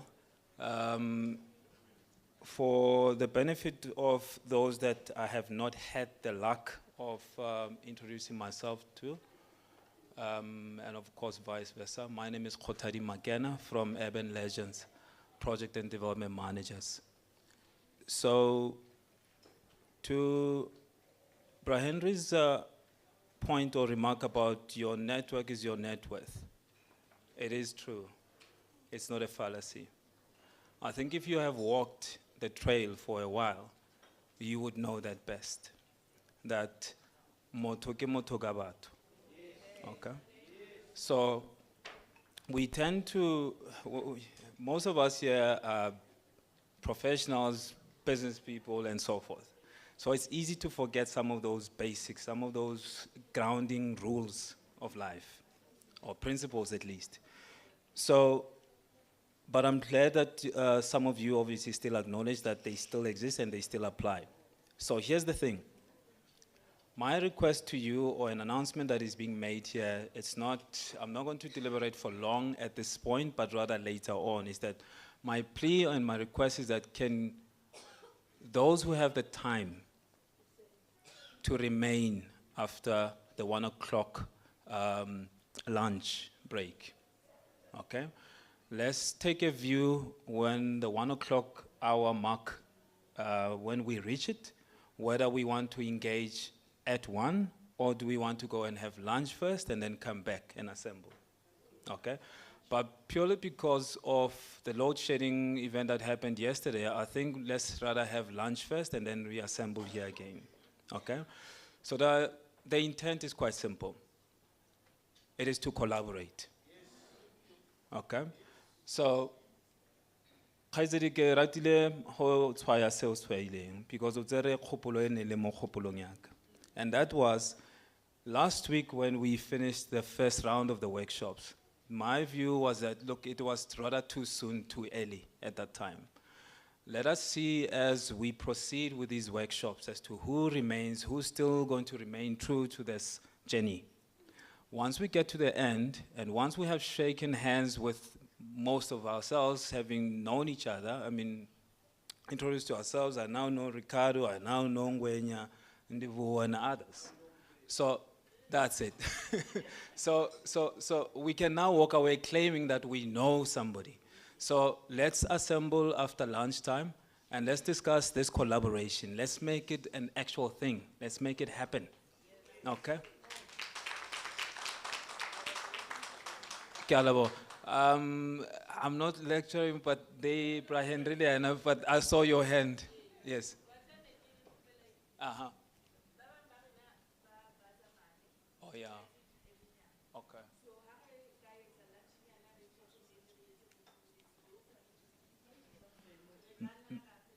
That's a good idea. In fact, look, some of us come from an engineering background, so it should not be a difficult one to actually come up with an idea on how best to utilize that time. Let's dish up. Instead of sitting on that side, let's assemble here. Okay? Because the nice thing about that idea is that but nice e proclaimiwa mo dijong. Instead, mo dijong ra utlwana. One way. So a re boleleng ka dijo ge. Thank you.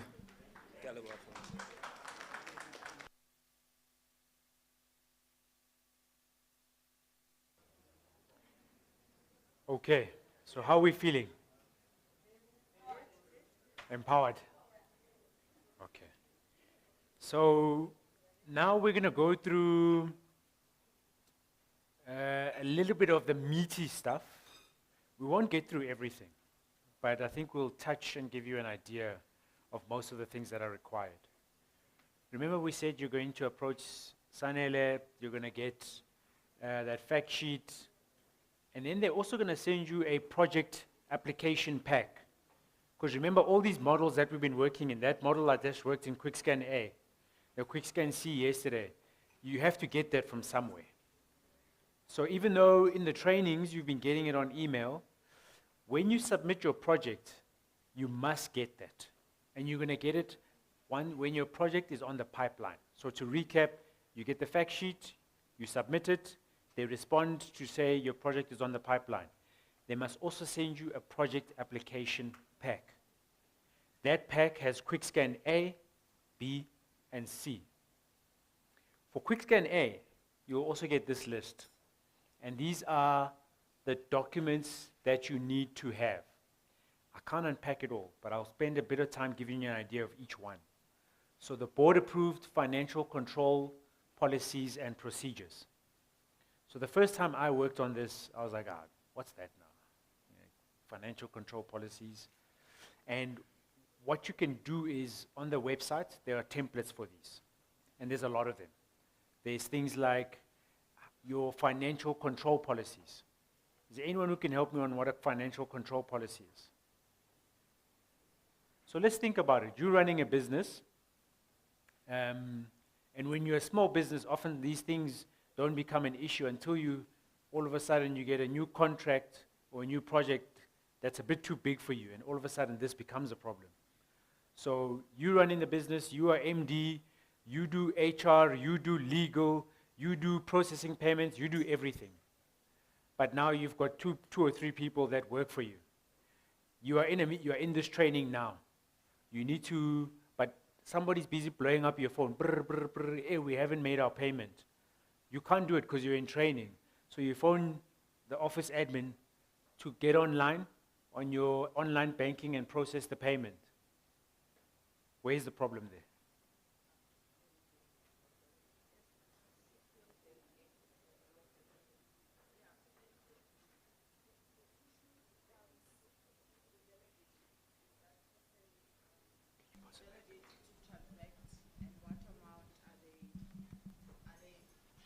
So the issue is delegations. Yes. Is that person, your admin, allowed to transact that amount of money? And from my understanding, that financial control policy just means that you need to have a person approving at each level of a transaction. And it also limits, so you'll find things like petty cash, how much is kept as petty cash, and then you have transaction, maybe you will say 3,000 to 30,000 or to 10,000, admin can do it. Then you have 10,000 to 50,000, supervisor or whoever can do it. So that's my understanding of those financial controls. And also for the board, is very important because there should be certain categories where even the MD needs a board approval for those transactions, like you mentioned, the maintenance overhaul, that 1.02 at a time where it's supposed to come into effect. That's where the board should then press the button for it to happen. Thank you. Agreed. That is spot on. That's essentially what the financial control policies are. How do you make sure that there are authorization, there's delegated authorization to make sure that there's no, I mean, a simple way to avoid fraud, right? Let's not put the temptation out there if there doesn't need to be. A good one you mentioned also about like petty cash. In our world of rental housing, you often find that, I'm sure you've seen this, if there's a property manager where the caretaker, there's a problem. Corridor lights are not working. He or she wants to fix them immediately. You need 1,000 rand. The caretaker wants that done now. But now he must go report to the property manager, the person who's dealing with facilities management. That person's going to take a day. That person, is going to come back in 3 days' time. So should you be short-circuiting that process? No, you need to have a process. Maybe you need to have a process that says that kind of emergency repairs. You need to have a financial process, a financial control process that allows it to be done within 24 hours. But there must be authorizations. So that's what your financial control policies are. Another one is creditors' payments. You've got people coming in to fix windows, and they do the work, but they want to get paid tomorrow. And they're phoning you, hey, we haven't been paid, hey, we haven't been paid. Where's the process? Where's the problem there? Terms. So you need to have a working capital cycle, right? And that must be documented so that when someone comes to do work for you, it's clear. Our payment terms are 15 days or 30 days. Just like the SHRA is very clear in the document, we will pay in 30 days. So those are your financial control policies. There are templates that the SHRA will give you. They're quite extensive, but you can take them and customize them yourself. There's many. There's a working capital template, there's a debtors management template, but the main one you have to focus on is the financial control policy, because that covers all of it. Okay?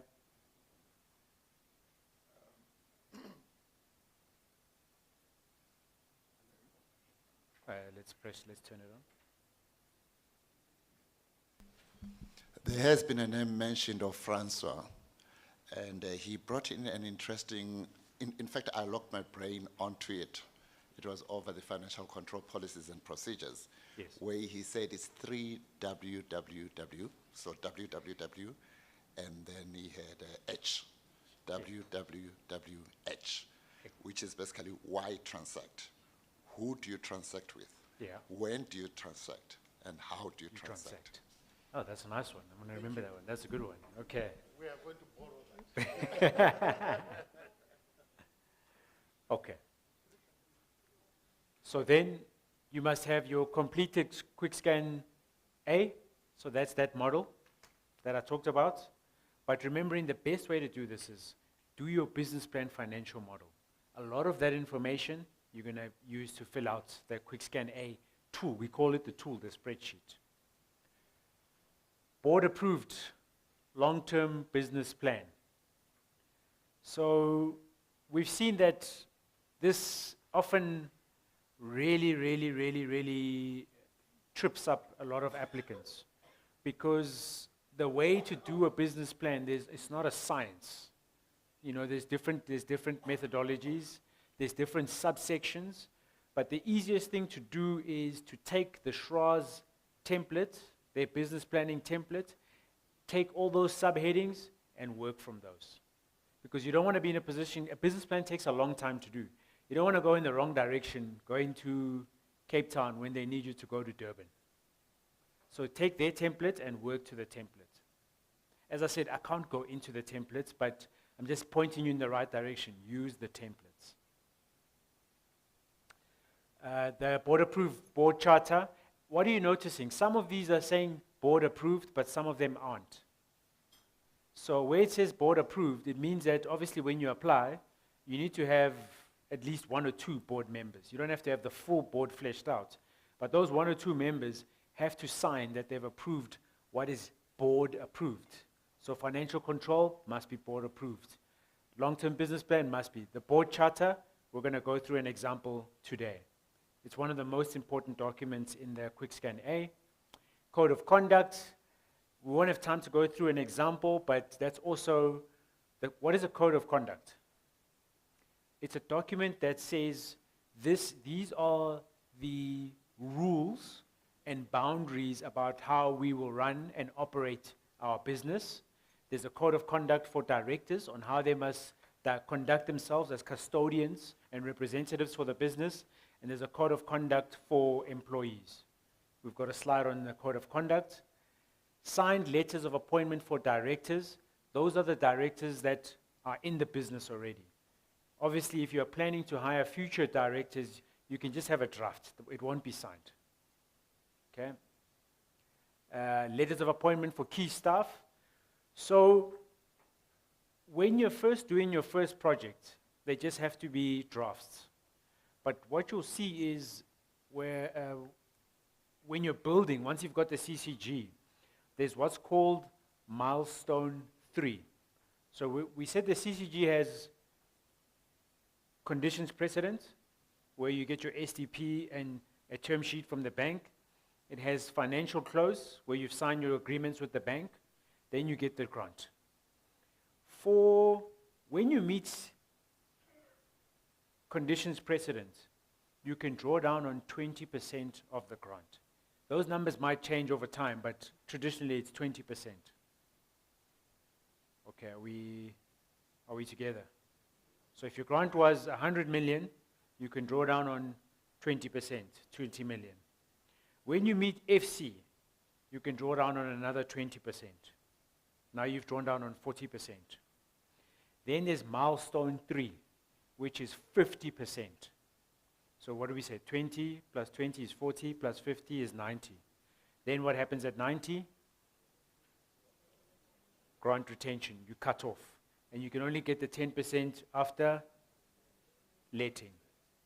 Okay, so milestone 3, some of the conditions for milestone 3 are, you must have these, if your letters of appointment were draft, because maybe you were a startup, so it doesn't make sense to go and if your building isn't being built. But once you hit milestone 3, anything that you said was a draft, you must get signed. At milestone 3, you'll also have to resubmit your tenant management policies, your property management policies, because there is an understanding that things change from when you are just planning to now you're building, and now you're actually an active organization. So milestone 3 is something where we're not aware of, but there's a big reporting requirement to get that 50% drawdown. Okay. Summary of CVs.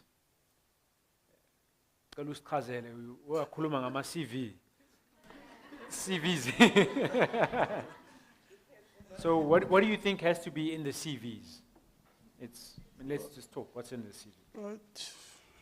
Summary of yourself or of your entity. Yeah. Who's the director? Yeah. Who's the employer? Who reports to who? Yeah. Where to from here? Yeah. The WWWH, who, when, why. Yeah. Okay. Just the resume, yes. I agree. It's your resume. It's who you are. Yes. But what does the CV give us? It gives us your experience and your qualifications. And what did we say is important about the board? Diversity of skills. So that's what we're trying to show in the CVs. Thank you so much. Okay. And just to talk about the diversity of skills, and I think Komoto mentioned this before. It's like even when if you are seeking to employ somebody, try to employ somebody who is exactly opposite of yourself. Otherwise, no one is going to be in the office. If you love networking and you employ somebody that loves networking, there's no one that's going to be in the office. And if you love to play golf, every Friday playing golf, and you employ somebody who is a replica of you, you know what? No one is going to do that work. So try to get someone who is exactly the opposite of you, who hates golf, who hates networking, who has to be in the office to make sure that the work is done. Yeah. Agreed. And then also the job descriptions. I suppose you can see how if you're going to have a letter of appointment for staff, you must have a job description. I'll give you a good example where I know a colleague I was helping who got caught on this. So they've got their project done, they're operating now, everything's good. They brought in a caretaker, but they've outsourced their property management. The property managers' HR and performance management policies are not as good as they should be. So they employed this person, but they didn't give them a job description. Now this person's 3 months in, he's the caretaker. And he's not doing certain things. He's not reporting, if there's something to fix, he just goes and He uses his own money, then he says, you must reimburse me. How? Chief. Kanjani. No, but it was an emergency. I did the job. But there's a process. There's financial controls. It was an emergency. Wow, okay. So now they want to give this person, they want to figure out how do we either let this person go or how do we give them a warning? But there's no processes. There's no job description. When this person, if you look at their contract, there was no outline of this is when you must be at work. This is who you report to. This is how you report. So that's the job descriptions. I suppose anyone who's ever managed people understands that you have to have the paperwork in place, especially because of labor laws. Okay. Board approved internal management policies and procedures. It's a big category. The way to deal with this one, it's I think Henry mentioned we've been doing training a while, and it always comes up as, not when you're applying, but now when you're in the CCG space, because what is internal management? Internal management is HR. How are you gonna, what HR policies are you gonna have in place? How are you gonna set your KPIs? What's other ones? IT? Risk is its own section actually, but it also is part of internal management. What about IT and communication? Poppy Act. Right? So we don't think about it as a small business because when we start, it's two of us, you know. He gets his own computer, I get my own computer, no problem. But then after a while, you've got 5 people working with you. Where do you store your information? How do you make sure that sensitive information only Henry can access and not everybody in the business on the server can access? So that's internal management. Those kinds of, how do we structure our internal operations to work properly? There is a very good manual on the toolkit for internal management. But I can also tell you, I've seen so many times, because it's such a big section, people go and they copy. You know that now Windows, with a PDF, you can take a PDF document, convert it to Word. And then you just change, and you search for ABC PTY, and you change it to Henry PTY. Okay, sharp, submit. You can't do that. So we can't do that. It's a guideline. And you have to craft your own document based on that. Okay? Ooh. All right, so then conflicts of interest, register, and policy. So what would a conflict of interest be?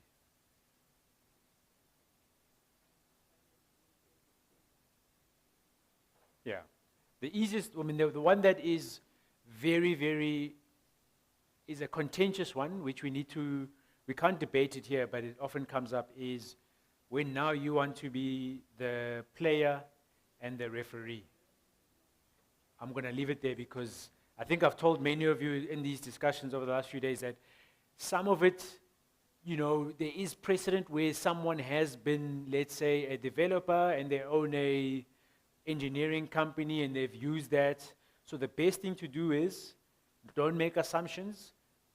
Propose it to the car team. They will push it to the correct person in PDNF and they'll give you feedback. That's the way to deal with that. It's often frowned upon because it's not good to be a player and a referee, but I'm not going to sit here and tell you can't do it. Rather, propose it to the shrine and get the feedback from them. But let's do more. That's on a project basis. Let's talk about on a running the business basis. What's a conflict of interest?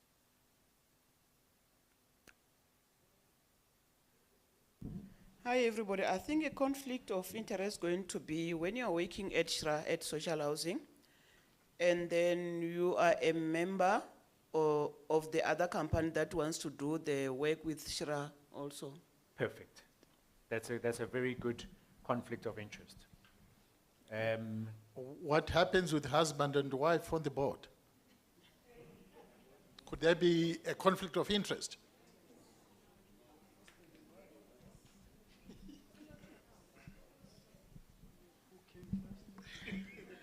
I think another typical example would be if you have a board member that also has a company that does maintenance for you, or That's a they have a brilliant company that is doing security Yes. in or the board member's family member. Yes. Because that is also conflict of interest. And I think, again, I'm a bit passionate about governance because that's where the big issues, we experience the big issues. Again, when it comes to board members, for the benefit of everyone, do not hire people that will always agree with you. Have objectivity. Not destructive people, but people that will help you to move your company forward. So when you're looking for the skills, it shouldn't be only the skills in terms of qualification, but it should be people that will be able to apply their mind on whatever it is that you will be presenting. Because many a times what we do as company owners is that I then recruit my friends and then I put them as board members and I look at their skills makeup and then I put them there. But you find that they agree with everything. They don't even challenge when there is no board meeting for a whole year. The board is not sitting and nobody's saying anything, including the chairperson is not saying how. Aren't we supposed to meet quarterly? So that was just advice. Thanks. That's a great point. And also, when you do that, when you bring your friends, you find that things are discussed over the weekend. Yeah. And then by the time that we have a board meeting, everything has been discussed. So it's just a question of them ratifying. And you never move forward. Yeah. Oh, well covered. Hello, everyone. My name is Mutadi Mohale. Yes, I've been here since day one, from Wednesday. I've been listening to the presentations, and I think Bra Henry and Kumutso, I think you were incredible. As for Shra, I think really the way they organized this training is really commendable. And I would like to thank you guys, together with your colleagues from Wednesday. What's her name, that lady? I think she was brilliant as well. Yes, Javi, yes, I think she was out of this world. Yeah, be that as it may, I'm a businessman, and I am about profit. And I'm thinking, the first time I heard about this, I was excited and thinking, yo, I'm going to make a lot of money here, you see. But as time goes on, as you were explaining and doing all these things, like I said, I'm still at pains to marry my craft as a business person with your models. Yes, so somebody was talking about the Lamborghini guy. I'm the Lamborghini guy. Very honest. Yes. So when I look at the timelines that you were talking about, I'm thinking, I don't want to burst anyone's bubble, but I'm saying, what's there for me, you know? Yeah, because the time frames are too, and the caricature that you showed us yesterday with that man pushing that boulder, I thought, yo, this is too much, you know? And really, I was thinking to myself, is it really worth it, and all those things? Yes, that's my, I just want you maybe to go back again. I know I'm being, you know, selfish, but just to be explicit about the two models, the SHI and ODA, on how the bottom line is going to look like with time and all those things. And then another thing, sorry. I was just thinking that, no, maybe is it possible that Shra could like bend over backward to mitigate the proverbial being load shedding? Yes, I'm saying this because since Wednesday, I never heard anyone talk about, you know, how they are going to mitigate the energy crisis that you're facing in the country. And please indulge me, yeah, I'm going to say it. I'm saying this because I founded a company in 2019, you know, it's about energy and all those things. And downright energy. Yeah, that's my company, you can Google it, you know. Yes, so I'm thinking, no, let me just leverage on this. I mean, why not? You see, yes. So I was thinking, is it possible that Shira could maybe review the grant to accommodate or mitigate this crisis? Thank you.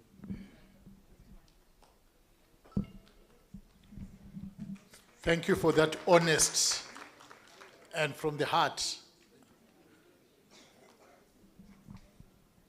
I think what the Shire have done, you know, the grant was actually reviewed effective last year to the 3,228, and prior to that, it was 272,000.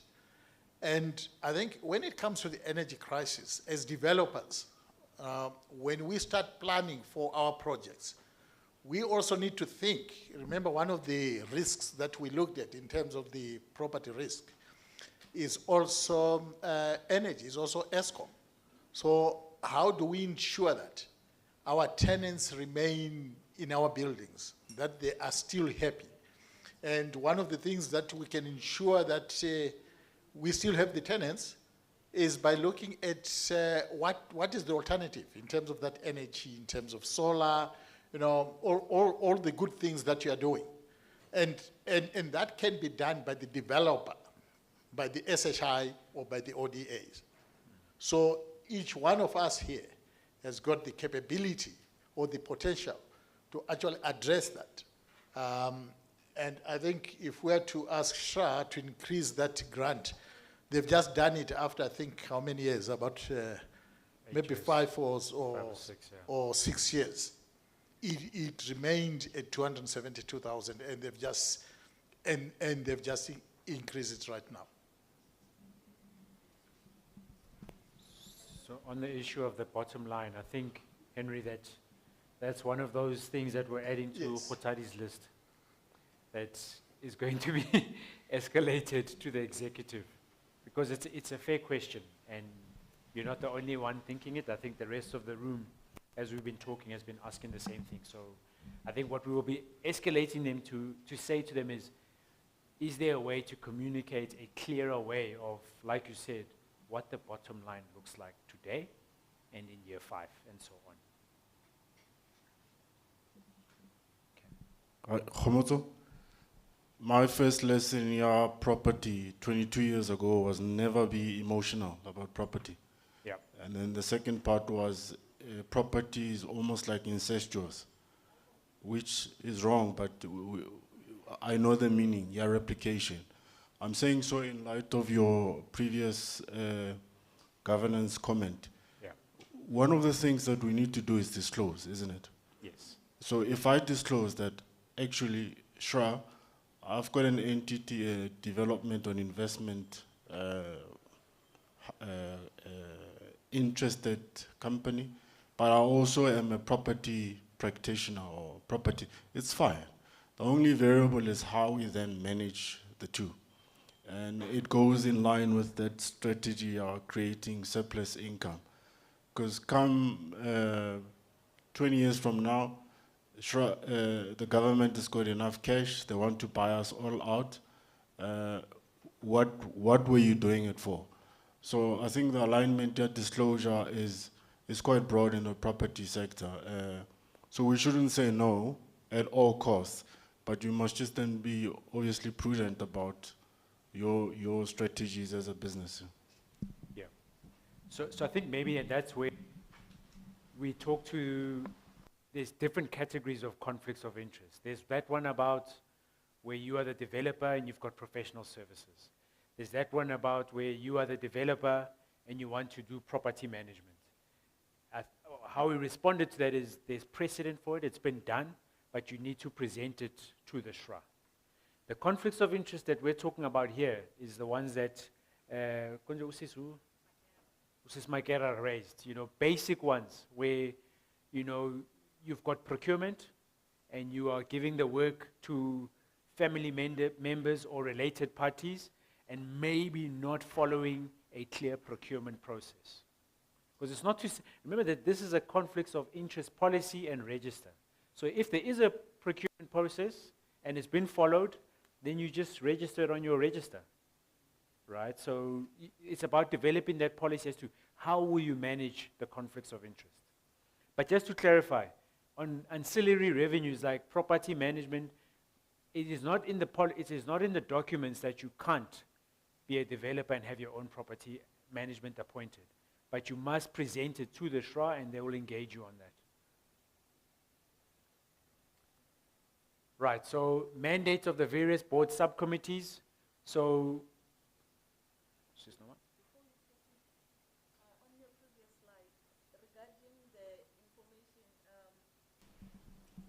Thank you. Khumutso has been referring to the templates, the manuals that are there. When you go to those documents, you'll also notice that they say something like plagiarism, that you need to acknowledge if you took information from another company and you put it here because it's not yours, then you must stipulate, you must state that this was not your information. Yes. Otherwise, then that will not be allowed. That's plagiarism, yeah, thank you. And what often happens, and we see this with the students, when they copy, they actually take this thesis or some information. But what they will do is they will from English to French, and then to Chinese, and then back. So now we have got a way of checking all those things. Yeah. So then there's also, your board has to have subcommittees. Obviously, if you're a big board, you'll have many committees. You have a legal committee, HR committee, audit committee, a risk committee, investment committee. But when you start, you'll probably just have an investment com and an audit com, just to get you going. And then board-approved risk management policies, procedures, and risk register. I won't go into that too much, but the risk management policy is how are you going to, one, identify risks, and two, how are you going to manage risk? So let's think about what is the risk of fire, the building burning. That's a risk. How do we manage that risk? There's fire equipment. Yeah. That's capacitating them. That's putting inside the legislative requirements to do it. But you've said it there. Insurance. So what's insurance? Insurance is moving that risk from you to another party. You're indemnified. The other party, it can happen, but then when it happens, who takes on that burden? It's a third party. So that's risk management. Because we obviously have to identify a risk, we have to manage it. Then once we've identified it, we can say, which risks are we capable of mitigating? Putting in the fire equipment, making sure that there's no grass that's growing tall. But which risk must we hand over to another third party, that's insurance, and which risks must we eliminate?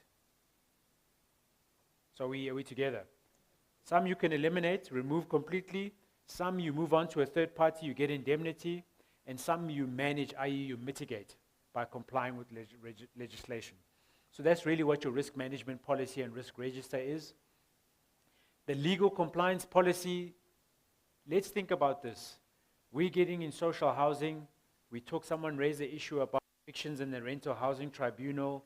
We need to understand South African institutional framework. What other policies are important?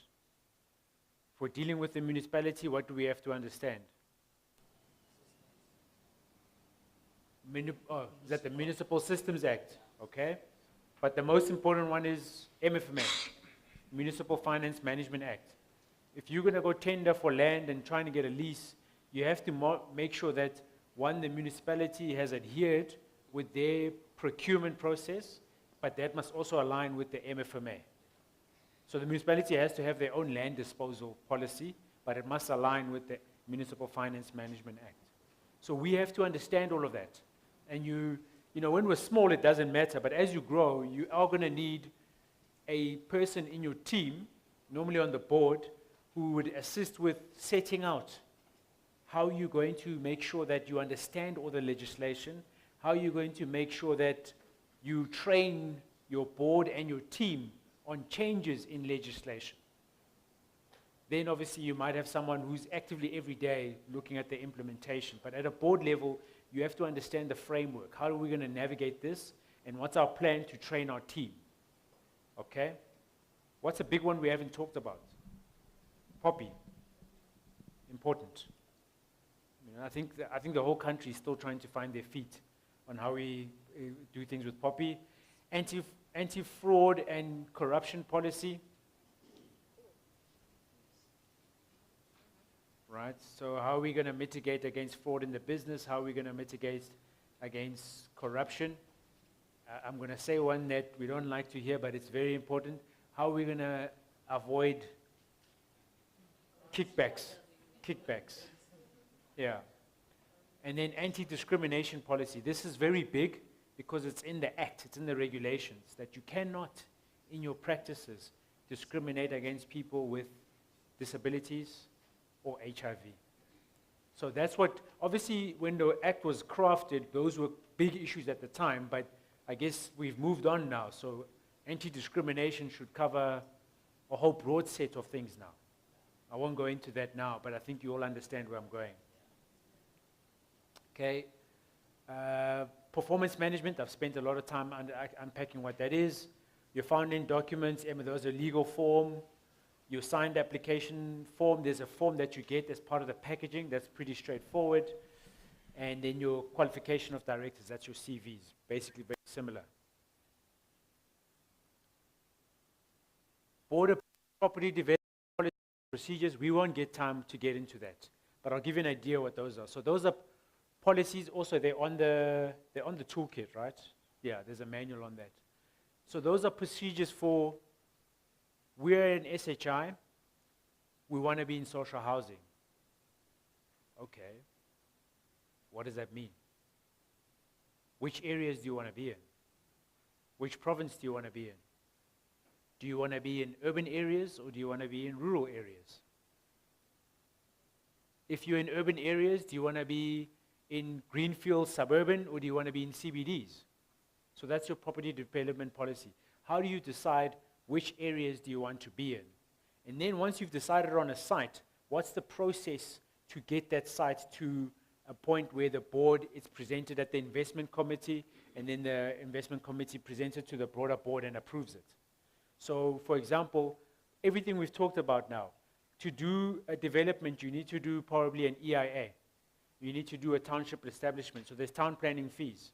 An EIA costs 250,000. The traffic impact study costs 150,000. So don't you need a process for saying, what are we willing to spend on project consolidation, i.e. packaging, for each project?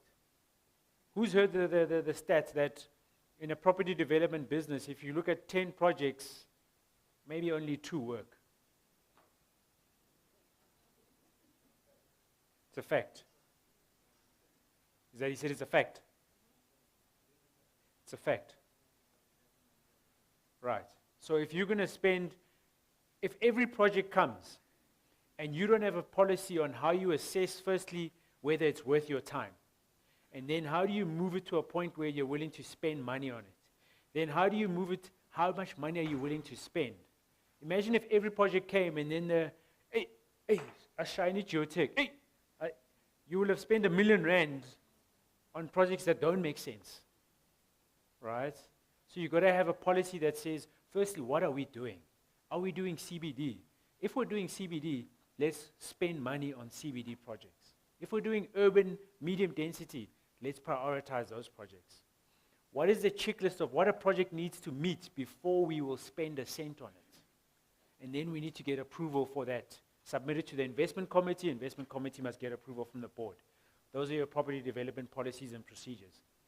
And then also, you know, are you appointing a development manager? What does that development manager have to do, and so on? Tax clearance, I'm not going there, it's a must, no negotiation. Long-term maintenance plan, I gave you an example of that yesterday. It has to be detailed. Board-approved property management policies and procedures.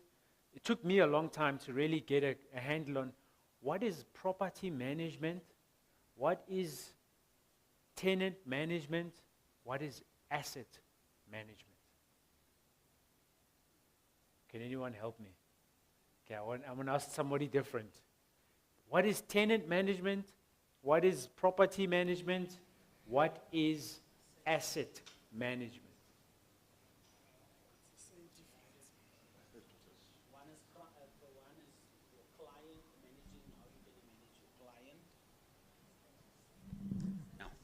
And the one will be how you manage your client, which is the tenant. Then property management is how you manage the performance of the the building. And then our asset is developing the infrastructure. Yeah, that's perfect. So the easiest way to think about it is tenant management is everything about how you engage with your tenant, your rental policies, your client services policies. You know, how are you going to engage and make sure that you're meeting the needs of who your tenants, your leases, etc. Property management is how do you look after the brick and mortar. So it's facilities management. So anyone can help us? Well, one thing I can tell you that the SHRA's monitoring and evaluation on tenant management is strict. They don't slip up on that. So in terms of your policy, so there's something called a rent setting policy that's part of the tenant management. How are you going to think about setting your rents? How are you, and then there's also the marketing policies. All of that, you have to adhere to it and you have to comply with whatever you submitted, and they follow up on that. All right, here's a mic. I think maybe just to add on to that point, social housing really, if we were to look at the 90% of what social housing is, it is the tenant management, property management, and asset management. Yeah. Your construction, everything else would work to about 5 or 6% of the total pie. Yeah. So if you would find that the templates that you have are 100 pages on property management, go and do yours to 300 pages. Be sure that you've covered each and every angle. Otherwise, that's where most institutions fail. Yeah, you couldn't have said it better. That is the lifeblood of property, of social housing. Yeah. Okay, sorry. My question is around the 400 that you spoke about yesterday on the costing, 400 that goes to overheads. And given what you're explaining now in terms of the governance work that must go into the business itself, I'm thinking you probably need qualified people. And from the structure that was shared last week, it doesn't seem to be anyone on the proposed organogram that would have sort of like a legal background except for a member in the board. So how do you then navigate the salaries? Because the 400 seems a bit too little, and does that include board fees? Are you going to pay board fees, or are people going to serve for free? Yeah. How do you manage that 400 rands for salaries? Right. So what she's talking about is remember in our operating costs, we said it's 1,350 per month, and it's made up of 900 direct operating costs and 400 overheads. So you are correct. If you look in the quick scan C, under the overheads is where salaries are, it's where board fees and directors' fees are. So it is supposed to be encompassed in that, but I think it goes back to the fact that a board will, for a startup, will not look like a board for a Johannesburg housing company. So that's a fully fledged board. They've got 2 billion in assets. I think their portfolio is more than 2 billion. So it would make sense that they can support that level of board. When you're starting out, it's very likely you might only have 1 or 2 people on your board, and maybe 1 or 2 of them might be pro bono, unfortunately. But that's only just to get started. And as you grow, you will flare. That's why you must have your board startup, board future. And then obviously, depending on the size of your project, if you're doing 100 units, you won't be able to change your board after project 1. But if your first project is 600 units, you can capacitate once you start tenanting your first project. So you have, and where does this all tie back to? The business plan. So your business plan is where you would articulate that our first project is 100 units, therefore we will be cash flow strapped. Our second project is planned to be 300. Then at that stage, what we might do, sorry, I'm forgetting something. We might bring on some capacity as consultants.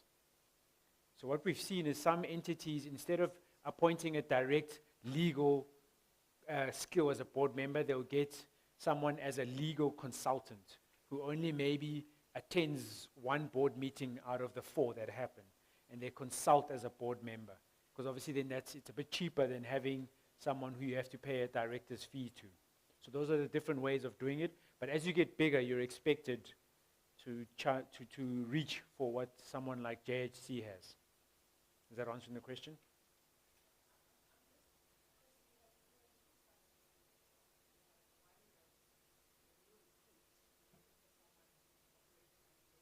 Yeah.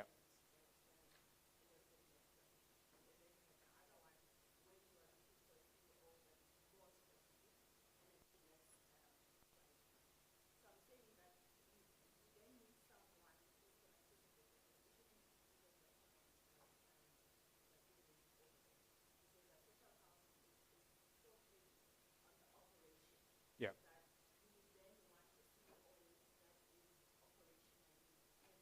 Yes.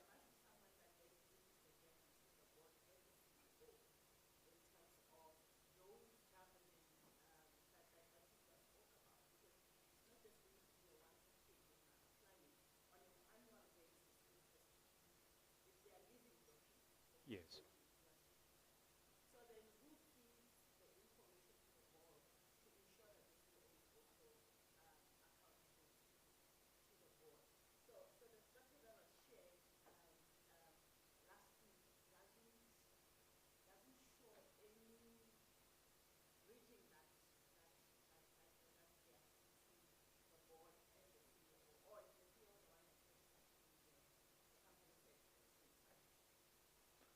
Okay, so our understanding is that as you get bigger, you're supposed to have a company secretary on your board, but typically the smaller entities wouldn't. It would just be the CEO who then sits on the board and reports to the board.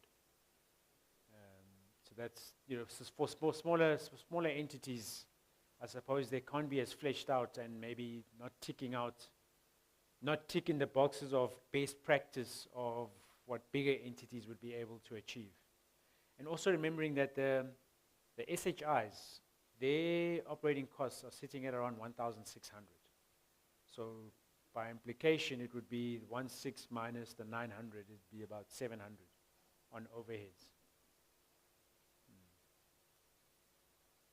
And I guess maybe the experience would be that a lot of the ODAs, when they started out, were outsourcing the property management, which meant outsourcing tenant management and property management. But the risk there is that, like Ndada said, you need to work with a property manager who's got experience in the sector, because they can't just manage it like a normal affordable housing building. It's just a pity that, I think players like Johannesburg Housing Company are no longer doing third-party management. They pulled back on that. But before, that was a solid way to make sure that you're ticking all the boxes, but at an affordable cost, instead of having to recruit all those skills in-house. I think now the big one is Zauri, or what's the other one? Work. Stuff in blue, we don't work. It's just for the SHRA. But what are the key categories? Financial sustainability, governance, legal compliance, tenant management, property development, and internal management. So this is like your, if you want to, it's your map, your compass for the model. What are the things that are important? You need to focus on those yellows. And I'm saying to you, you only need to focus on those two sections really. That is important, but the SHRA also works with you on that. Are we clear with that roadmap? You go grand? Grand? Okay. Let's keep going. Okay, I've already done the model. You know, do you want to swap? Let's swap. You can come up. But I want you to work with me, because I'm talking theory, you know practice. Let's talk a little bit about what governance is. So what is governance? So it's a framework for how we will be managing and being custodians of the business. Understanding that your business does not live and work in a silo. Your business is part of a sector, it's part of a community, it's part of a business environment in a country, right? But now, governance also lives in a world where there's hard-coded law and then there's soft law, right? So hard-coded law is everything that is legislated, like the social housing regulations, that's legislation. MFMA, that's legislation. It's stuff that you have to do. But soft law is more globally or nationally recognized best practice. Can you help me with King Code? Just giving let's give a very simple definition of what King Code is and why it's relevant.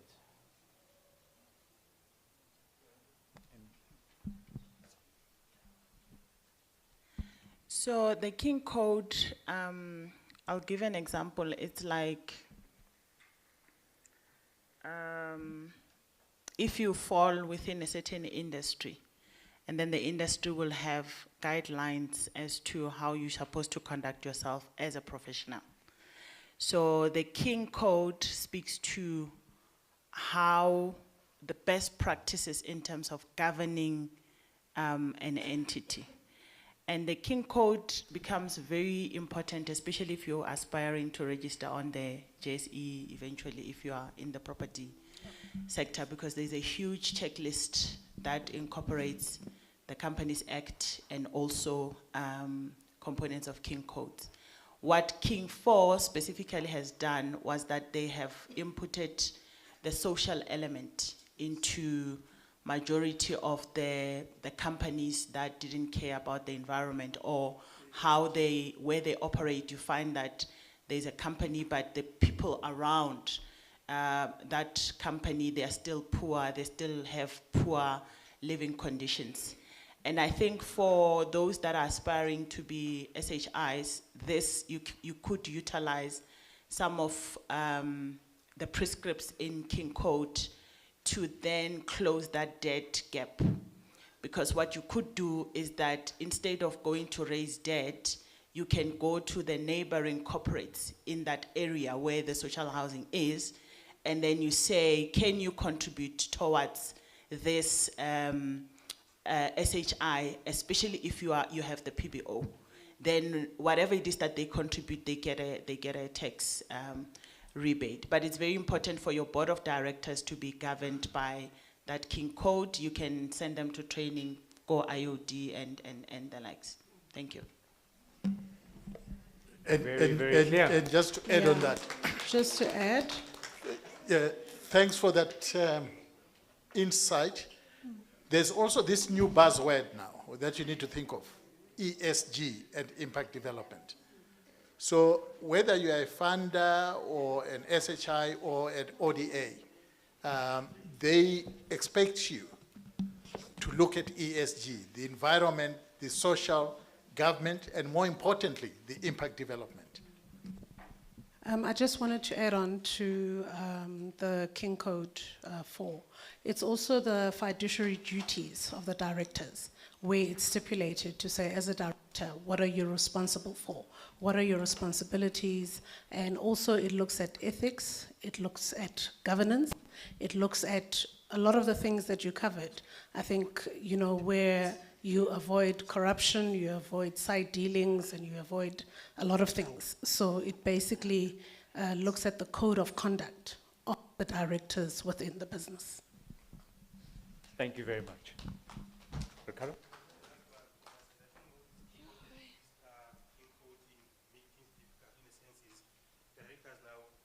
You cannot longer say you don't know.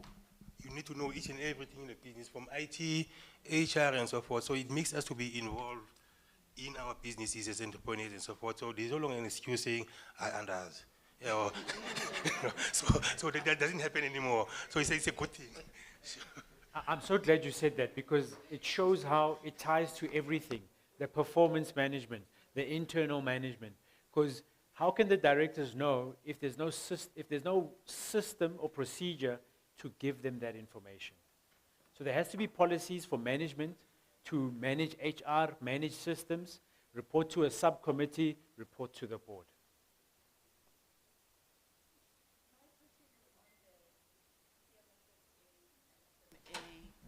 And Companies Act, where in some instances you find that there's conflict. So when you get into this partnership with SHRA, from my understanding is that SHRA is governed by PMFMA because they are under human settlement. Then you have the land, if you're getting it from the municipality, where you now have to hop onto the MFMA. And then because you are a company, you now have to hop to the Companies Act. And I know that there's certain prescripts in the MFMA that restricts directors or participant or board members to now participate in the broader scale of government. For example, if you are a board member of an SOC, you are not allowed to get to participate in procurement of any other government organization, not just the one where you sit in. So once you get into that partnership with SHRA, what then happens? Because that conflict of interest that you spoke about then becomes a reality where I'm doing the ad hoc, like you are saying, I'm an ad hoc board member and I'm providing my service, maybe I'm employed somewhere else as a professional, and I say I want to give back. Then I sit on a board of a social housing only to find that I can't pursue other activities in government because of the PMFMA and MFMA. Sure, that's actually a good point. That's a very, very good point. We'll need to note that one, Henry? Yes. Yeah.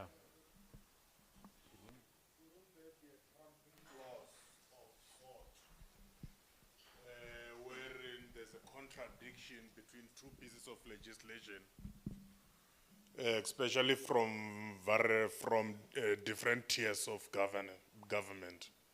There should be a trumping clause that says, whenever there's a contradiction, this takes precedence.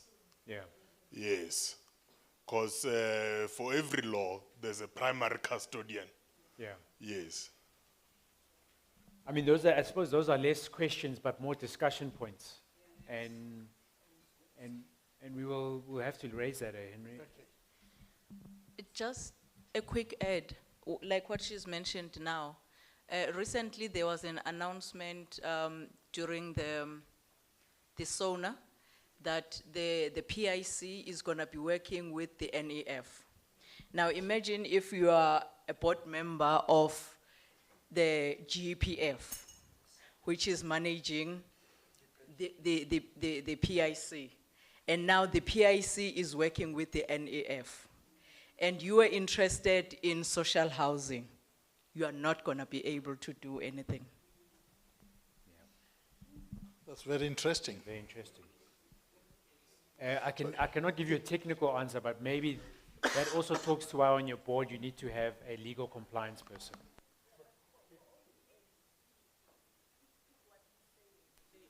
I know that if you're an SOE, if you're an SOC, the MFMA and the PMFMA, they take precedence. But if you are under SHRA and you are an ODA, which one between the Companies Act and the PMFMA takes precedence? Yeah. Because that one we need to be sure of when we live here, because then you will know exactly how to set up when you apply, because you will know who's governing you if you are an ODA. Yeah. Henry, my understanding is if you're an ODA, because You fall under the Companies it's Act. the Companies Act. Yes. You should be under the Companies Act. But remember, SHRA is a The- funder. the- They're not the a, they're SHRA is not a funder. It's just a funder. They're not a, and a regulator. SHRA is not an entity that owns shares or has got a director's seat. They're just a funder.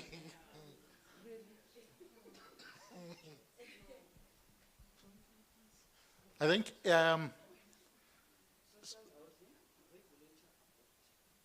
yes, but in essence, they are actually a funder. Although the funding is not debt, it's actually grant. And this happened with the likes of the GPF. They are a funder, and they had a situation where they wanted, if you were to go and borrow money from the GPF, they wanted you to be registered on CSD. And the developer was saying, but you know what? Why should I be on CSD? I am borrowing money. I can go and borrow from any other organization. Now, why do I need to be on CSD? Thank you. Afternoon. Yeah, the right answer would be that it's the Companies Act. I know this because I'm an attorney and a conveyancer. So, yeah. Okay. All right. Can you just move? Can we ask that? I think we've only got about 25 minutes left because we also need to give the SHRA team to talk about the capacitation grant. But I'm just going to move on, and maybe that's also stuff that we can debate after lunch.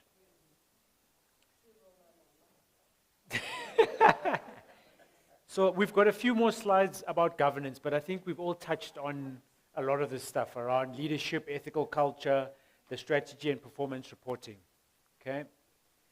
And we've touched, but I think all of this falls under one, your board charter and your business plan and your internal management. So obviously you've got these slides, we'll send them to you, and if there's any questions, feel free to send questions on email.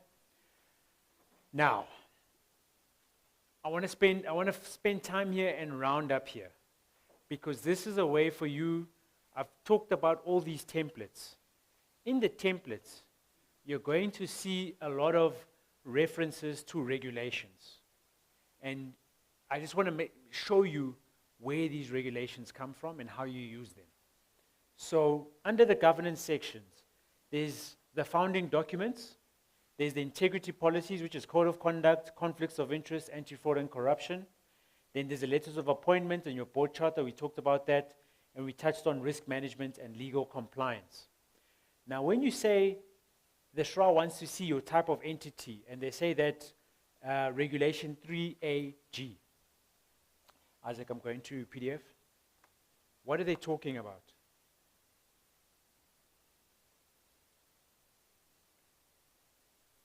So Isaac, under regulations, I'm on page 8, PDF page 8. So can we see that? Can everyone see that? This is a document. Let me just go to page 1. It's available on the SHRA website. It's the social housing regulations. Okay? And there's obviously the formal document, which is from the Government Gazette, but this is just a nicer, easier way to navigate it. If you go to page 8, it shows you there that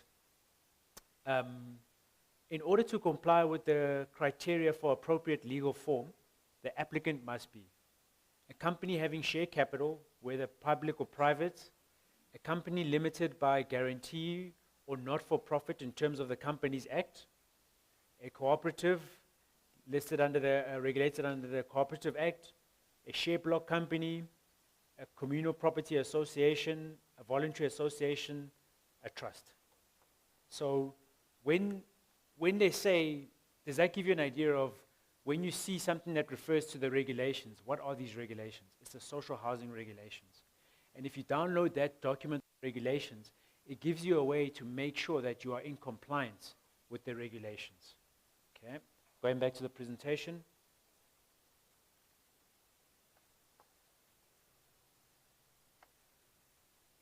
So, now, it says here, inclusions in the Memorandum of Incorporation. Let's keep that in mind. What was that? Regulation 3, 4. Who's going to help me remember these? 3, 4. Okay.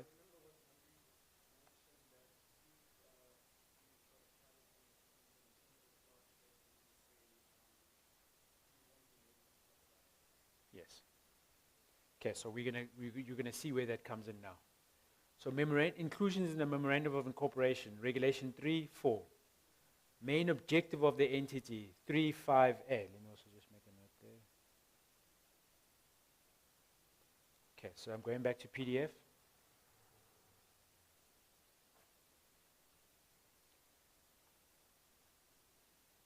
So we said it was Regulation 3. With the exception of municipal entities, in order to comply with the criteria for not-for-profit, the founding documents of the applicant must state the applicant's income and assets, however derived, must be applied solely to advance its main objective, and no portion thereof shall be paid or transferred directly or indirectly by way of a dividend, bonus, or in any other manner as may be applicable to the form of institution concerned, any founder, any member, any shareholder, with exception only of payments in good faith or reasonable remuneration for goods and services actually delivered or rendered to the direction of the applicant.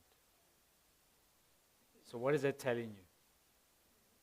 That's how you satisfy the condition of not-for-profit. So if you had to change anything in your MOI, where would you, aside from actually sending it to your lawyer to check, but where would you get the draft wording that you need to match? They've given it to you. It's Regulation 3, 4. I'm showing you how to put these documents together. How do you make sure you comply? Comply with the regulations, because that's what we need to match. Okay? All right, going back to the presentation.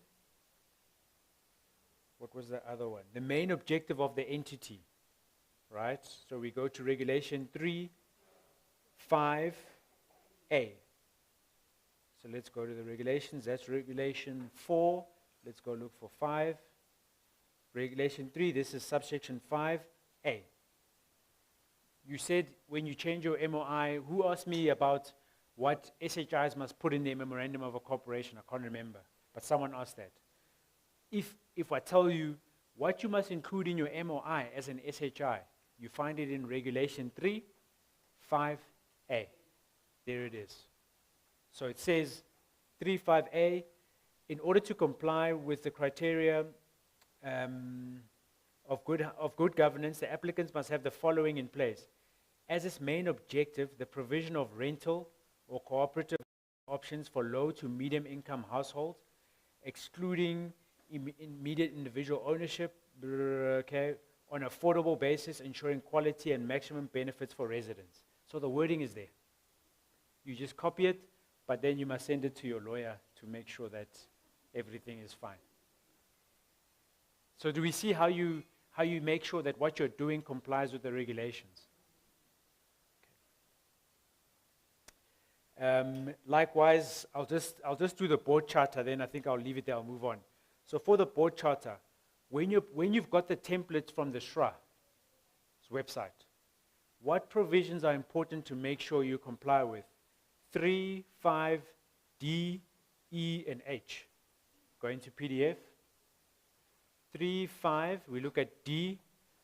Be governed by a governing body consisting of appropriately skilled and experienced persons, effectively leading the institution. The decision-making must be an independent chairperson. Policies and procedures and delegation for the CEO and staff outlining how the governing body will exercise control over significant decisions. Do you see how it's telling you what they want to see in your document? Okay, going back to the presentation. Likewise, now you've got a template for letters of appointment, and maybe you just downloaded it from the website, you got it from Barlow World, because they publish a lot of their stuff. You copy that into Word, and now you're playing around with it to make sure that it works. Be cautious of plagiarism. But the clauses that you need to satisfy in that letter of appointment, 35I, 35E, 35H. For the most part, if you're getting your templates from the SHRA's website, they will already comply. But you must just double check. Are we together? I'm going to round off very soon. Regulations, I've showed you those. So legal form, we said the type of ownership. It can be a P2I limited, and a P2I limited can be a not-for-profit if you include which wording? 3.4. Agreed. Okay. Municipal owned entity, a share block, communal associations. For ODAs, it's typically P2I limited. It used to be share blocks, but nobody really uses share blocks anymore. Okay? The inclusions in your MOI must be the main business is the provision of rental or cooperative housing options for low to medium household incomes. I showed you where that wording came from. Okay? SHI is not for profit, 3.4a. And then those conditions must also be, so these ones also, the founder, the member, trustees may only earn reasonable remuneration, extra 3.4a, all of that must be included in your MOI as an SHI, because it's a not-for-profit. And someone made a good point yesterday that in MPC, you can get tax exemption for 60%, I think it was. And it's a different thing to a NGO. So if you're an SHI, what makes you an SHI is these. You have to have them in your MOI, these conditions. Okay? And then that stuff is just general. So what is in the legal form, what is the SHRA looking for? They're looking for your ownership structure. They're going to want a shareholders agreement. And often, you know, I can share a story with you. We sometimes go into family businesses. We work together and everything is fine, you know, and hunky-dory, and we don't think about shareholders agreements. But what happens when someone wants to leave? What happens when someone gets sick and they can no longer be active in the business? So let's get these documents in place. Well, firstly, the SHRA is going to want you to have them in place, so you'll need them, but there's a reason for it, because we don't know what's going to happen in 2 years or 5 years' time. Your CIPC documents, we've talked about it, and then you must have a board profile, and I'll show you an example now, but in that profile, board profile, you must just have a split of skills. Disclaimer, we're showing you a very simple one. I think the one that Khafi showed you yesterday is more detailed and is probably more of a guideline of what you should follow. But you want to show something, just like something simple, like who's the chairperson, their CV, their skills. Legal compliance, CV, skills. MD, CV, their skills. Okay? Henry, I think I'll just do the board charter, then we can round it up. So on your board charter, can you help me? What is the board charter? Why do we need a charter? I mean, the definition's there, but let's talk about it practically.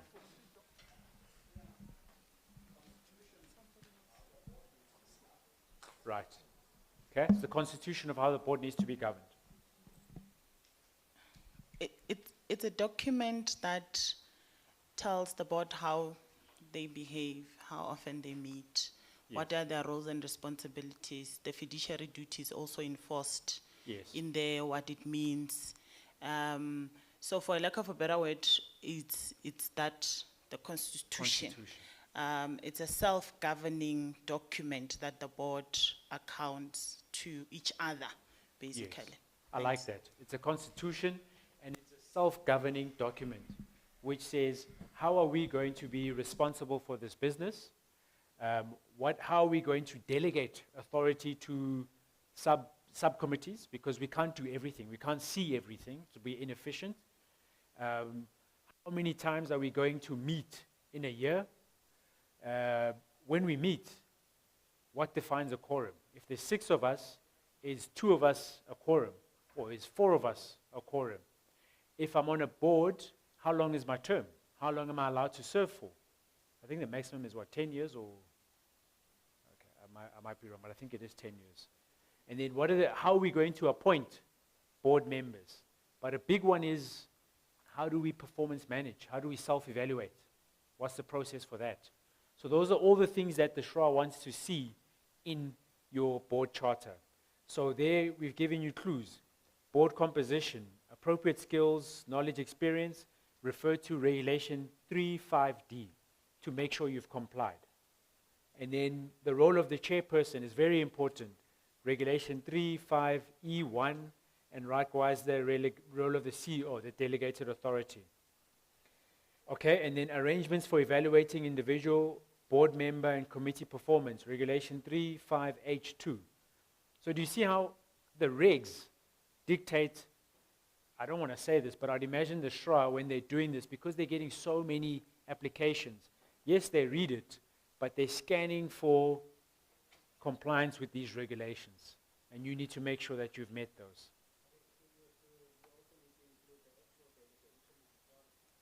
Yes, yes.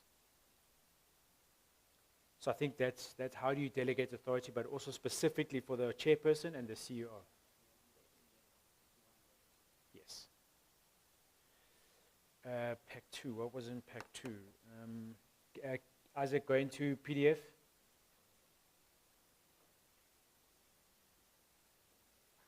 So, there's an example of a board charter. So, one, I've highlighted things that are important. It must reference that it's in compliance with King 4.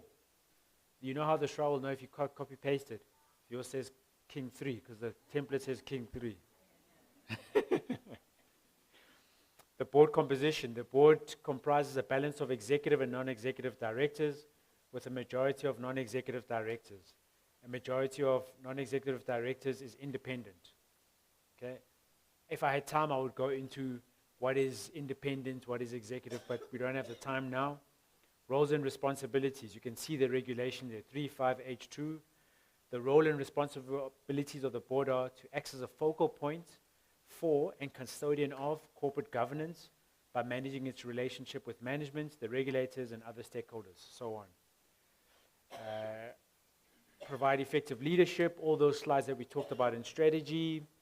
Ensure that the Constitution is and is seen to be a responsible corporate citizen. So all the stuff in those other slides, you're seeing it over there. Okay. Then there's, we added this green because in the template, this template didn't have roles and responsibilities of the chair and roles and responsibilities of the CEO. Why is that important? Because it's in the regulations. So even though the template doesn't have it, you must add it. Okay? Delegation. The board delegates certain functions to well-structured committees, but without abdicating its own responsibilities. Delegation is formal and involves the following: formal terms of reference for each committee. The committee terms of reference are reviewed once a year. So you can see. Then the frequency with which the board must hold meetings. In this instance, it was 4 meetings a year. As a startup, don't call me wrong, but possibly you could meet twice a year, but as you get bigger, you should meet more often. And then evaluation. The evaluation of the board, its committees and individual directors, including its chairman, must be performed every year. Okay, so that's an example. This template is on the website, but what I was trying to show you is it's not all-inclusive. Why? It's not matching all the regulations. So when you get it, how you check is check the regulations. Have I met regulation 3.5H? Tick. Have I met regulation 3.5D? Tick. Okay. And so, Isaac, just going back to the slides. So for your own reference, we've sent you these slides. There's a lot more information here.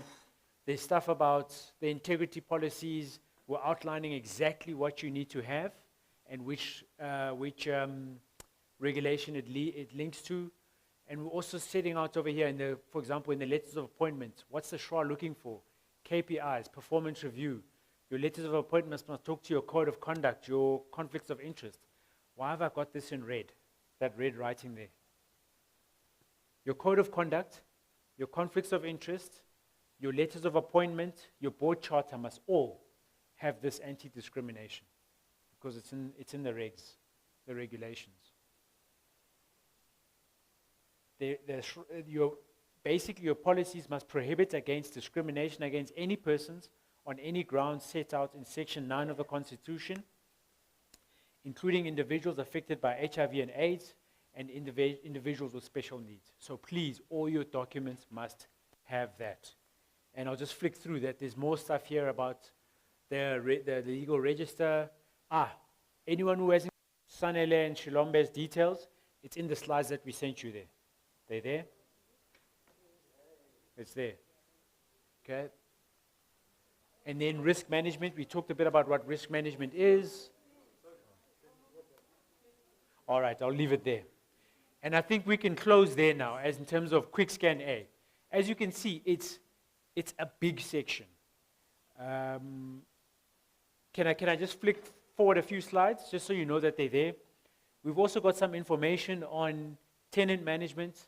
It's going to answer a lot of your questions about what it is. It's take-ons, letting management, marketing of units, and all of that is in the template that the SHRA gives you. But you tailor it to your business.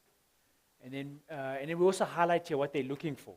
So, when you've got that big 100-page document, how are we helping you? We're showing you the key regs that you must comply with. So it allows you to filter through and see what isn't important and what is critical. Follow the regulations. Tenant management, key elements. We've given you all the key elements here with the regulations. And then your long-term business plan. And I'll close there. Thank you, guys.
Good afternoon, everyone.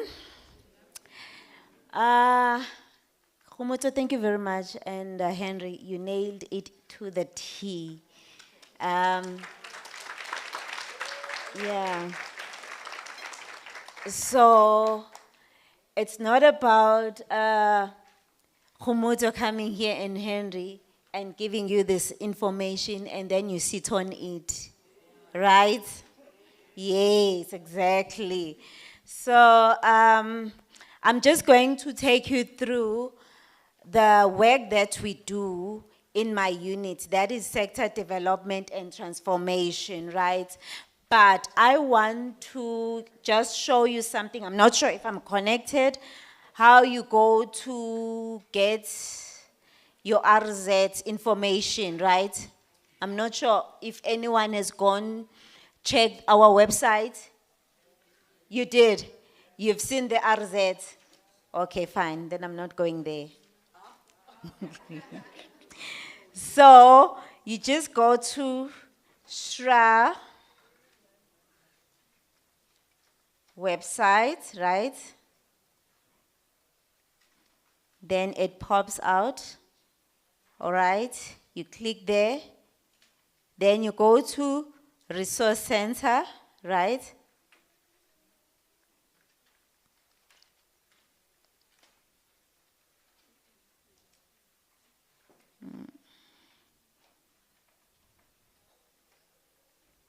Then you go to this part where there is restructuring zones, you click there, then it pops out, okay, it's different years. You can, the latest one is the one that is RZ Gazette 1 October.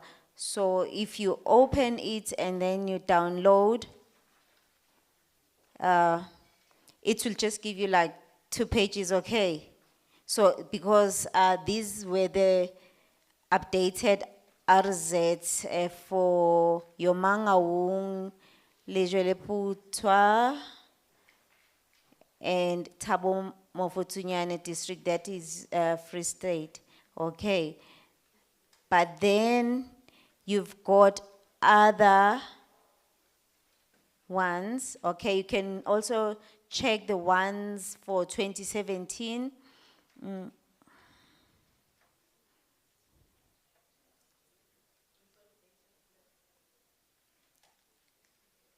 Because, okay, there's another one, you know, it also gives you the list of municipality, province, municipality, and the list of RZ, okay, per municipality. So you can just go through all these documents that are in that file for RZ. Okay. So,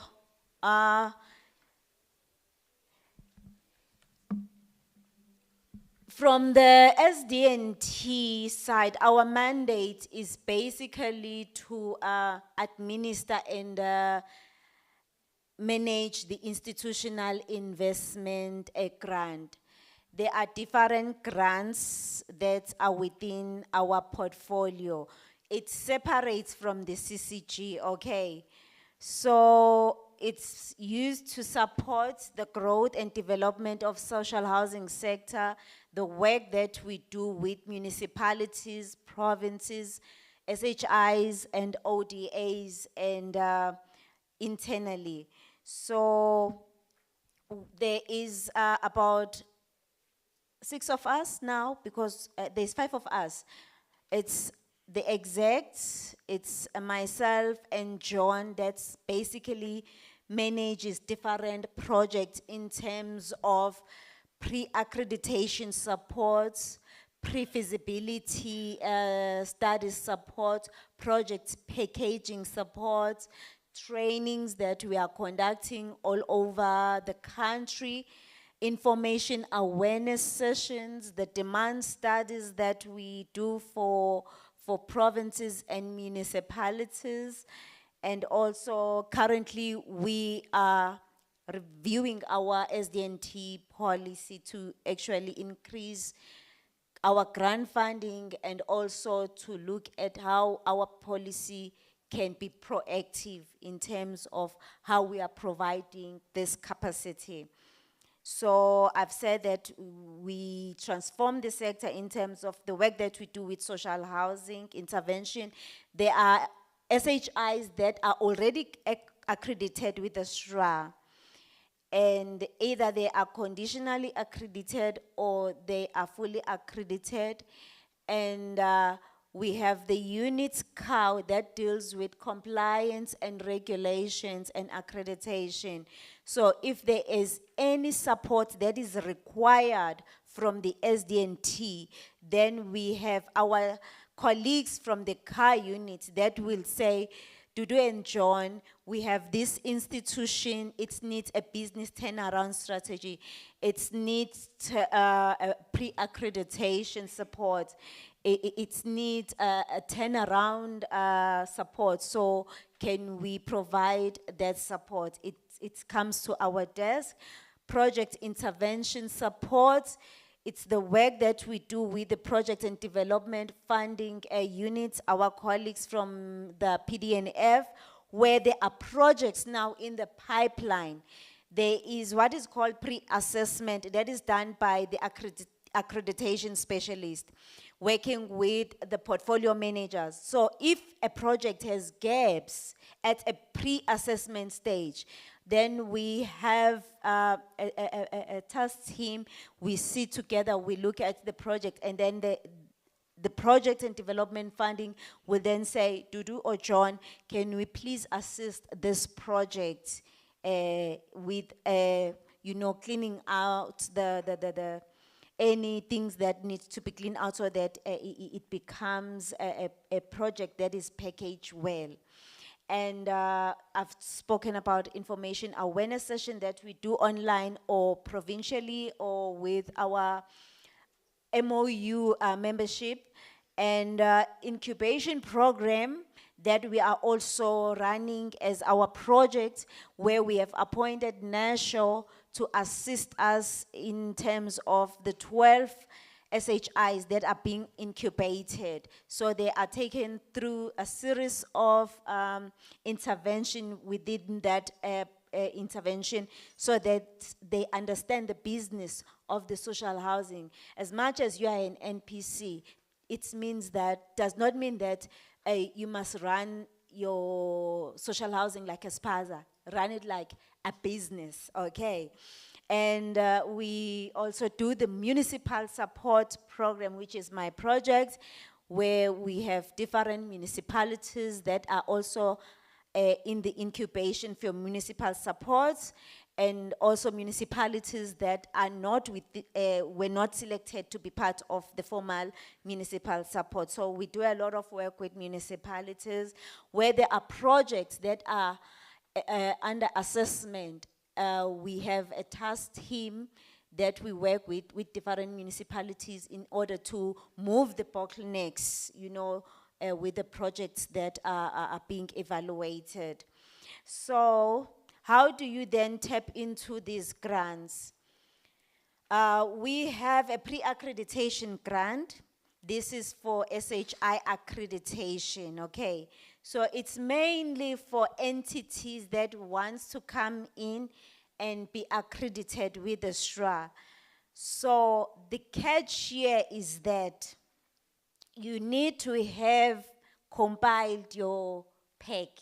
Kumuto has taken you through that because it shows that you are committed. We cannot just give you handouts, you know, from the work that has been done today. You then go back and then you put your application together. You you can request the application from Uzanele, Zanele, m@stra.org.za. Not Sanele, but Zanele.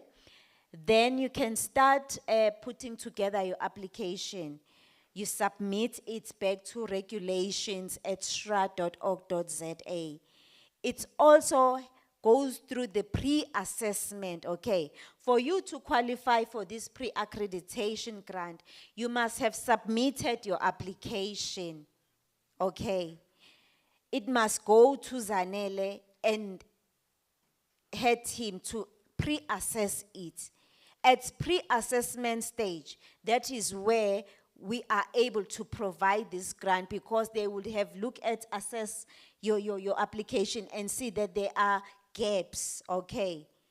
And then they will say, Dudu or John, there is this potential applicant, but we see that there are gaps in their application. Can we please assist? Then we engage with you, okay? And there are things that we require from you as an entity in order for us to then table a grant request report at the EXCO. There's information that we are going to need, like, okay, put this on your formal application, on your letterhead, okay? I will also need other documents that will be supporting documents for me to then say, my exec, this is a Kumuto SHI applicant, can we please assist, okay, for them to give me a go-ahead. So we then appoint a service provider. SRA appoints a service provider following the procurement processes. You don't find your own service provider and does the work for you, and then you come to say this is invoice. So, Mina, I will say, my hands are tight. You know, you start from me, then we work together. So if you need support, I will stress this again, if you need this capacity building support, first things first, reach out to us so that we are able to work with you. We don't work, you know, the other way. There are no strings attached, bagwethu. All right? Only strings attached is that you submit necessary documents, you know, and you show commitment, and you work with us and the service provider. We sign a grant agreement with you to say, this is the grant that you are being given. We are appointing a service provider. We need to have a project steering committee that includes your team so that we are able to work together. Also, we have a project feasibility grant. Here, the catch is that you must have submitted your projects on the pipeline, because I cannot provide the support when you don't have a project on the pipeline, because you must submit a proof of your land agreement or your lease agreement with, let's say, municipality, or your offer to purchase with your seller, and attach it to your application. So what happens here as well, the accreditation specialists together with portfolio managers, they do a pre-assessment, and then they pick projects that need support. They send it to our desk, and then we engage with you again, and we tell you what documents that we need in order for us to write a grant request report to be tabled at EXCO for them to approve this grant. And then there is also a grant agreement that we sign with you, and we appoint, we draft terms of reference, we share them with you, and we appoint service providers in accordance with the SRA processes for procurement. And every step requires you to be a participant. What we have found so challenging is that sometimes you are supporting institution and you are absent, and it takes longer to get information, it takes longer to complete the work. So it is important that when a grant is provided, you are committed as well, because we normally schedule meetings with the service provider and yourself to say, okay, this is where the work is at now, okay? You are in agreement? Is the service provider working with you? Are you happy with the service, okay? Because I believe that the work that I do, I get result. So, yeah, that's me.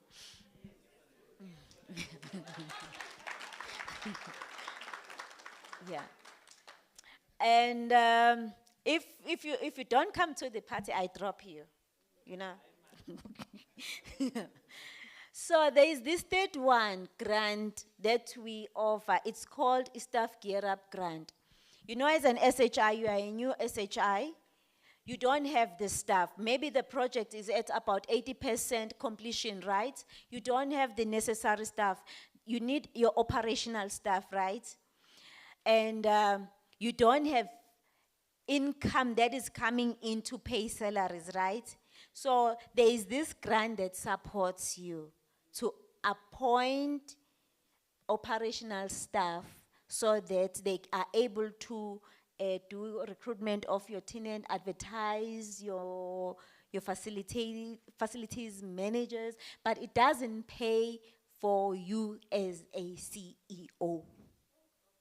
It doesn't pay for our board of directors, no. Okay, so also here, we are able to take you step by step what is needed, okay, because at the end of the day, we are also audited. you know. So once this starts kicking, there is a process where you request, you send invoice, you request for monies to be paid so that you are able to pay these salaries. There is documents that also we need in terms of supporting this work. And then there is remedial action grant. This is basically for institutions that are now managing the properties and where there is non-compliance and you know the situations becomes dire.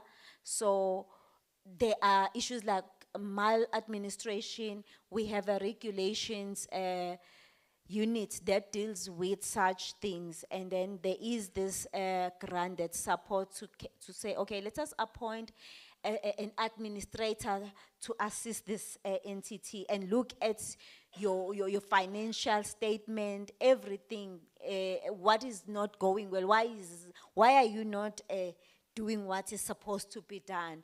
So we are able to then appoint service providers here as well to work with you and support the institution to get it into a state of thriving. Then there is this general capacity grant also, which we use for SHIs in terms of different works, interventions that may come through our desk. That will be your, you know, when you are a conditionally accredited SHI, you are given 3 years, right? And after 3 years, you need to renew, right? Sometimes the assessor's reports will come to say these conditions were not met, right? And if you are unable, you don't have enough resources to support you, you are able to ask for this assistance to say, SDNT, can you please assist us with this grant so that we are able to get things that were not met to be then dealt with, so that when you submit your what you call, you resubmit your application, so that you are not cancelled from the system. So you do it in time, because the team from compliance, they normally send you notices to say, Aibo, time is up, please submit. Okay, you need to do this in time to say, hey, I need help here, I can't do it on my own, I'm missing the mark somewhere. So there is a grant that is available for you to assist in getting your things right. And it's also responsible for trainings, demand studies, and the work that we do with municipalities and provinces. So these are our grants. We are currently reviewing the grant amounts on this work. And we do work with professionals in the built environment, where if there is a project packaging that support that is needed, our supply chain are the ones that are responsible to get those service providers. You can also, if that is your interest to become a service provider, you can submit your business profile to them as well, to say, guys, I'm also here, please consider me when you are looking for service providers in terms of this kind of work. So thank you very much. I will end there. Ke a leboha. Ngizobuyisela back ku Motsi.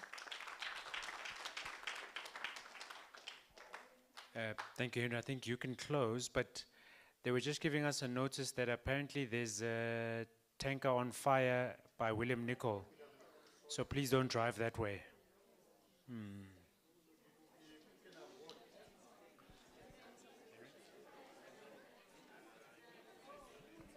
I'll ask her to talk to her. No, I don't know that. But she's the best person who is It is a very important one. Yes. Because in her development, which is an ODA, Yes. they said they could not have. To answer my question.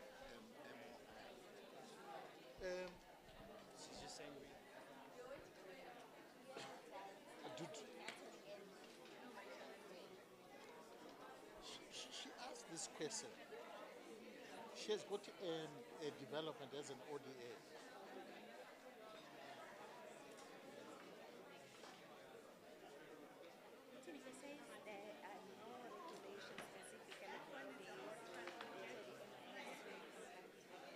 But ODAs are also governed by the regulations.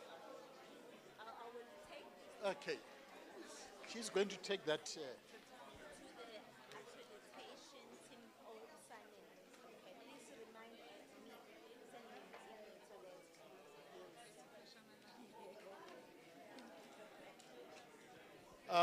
Lastly, just before you go,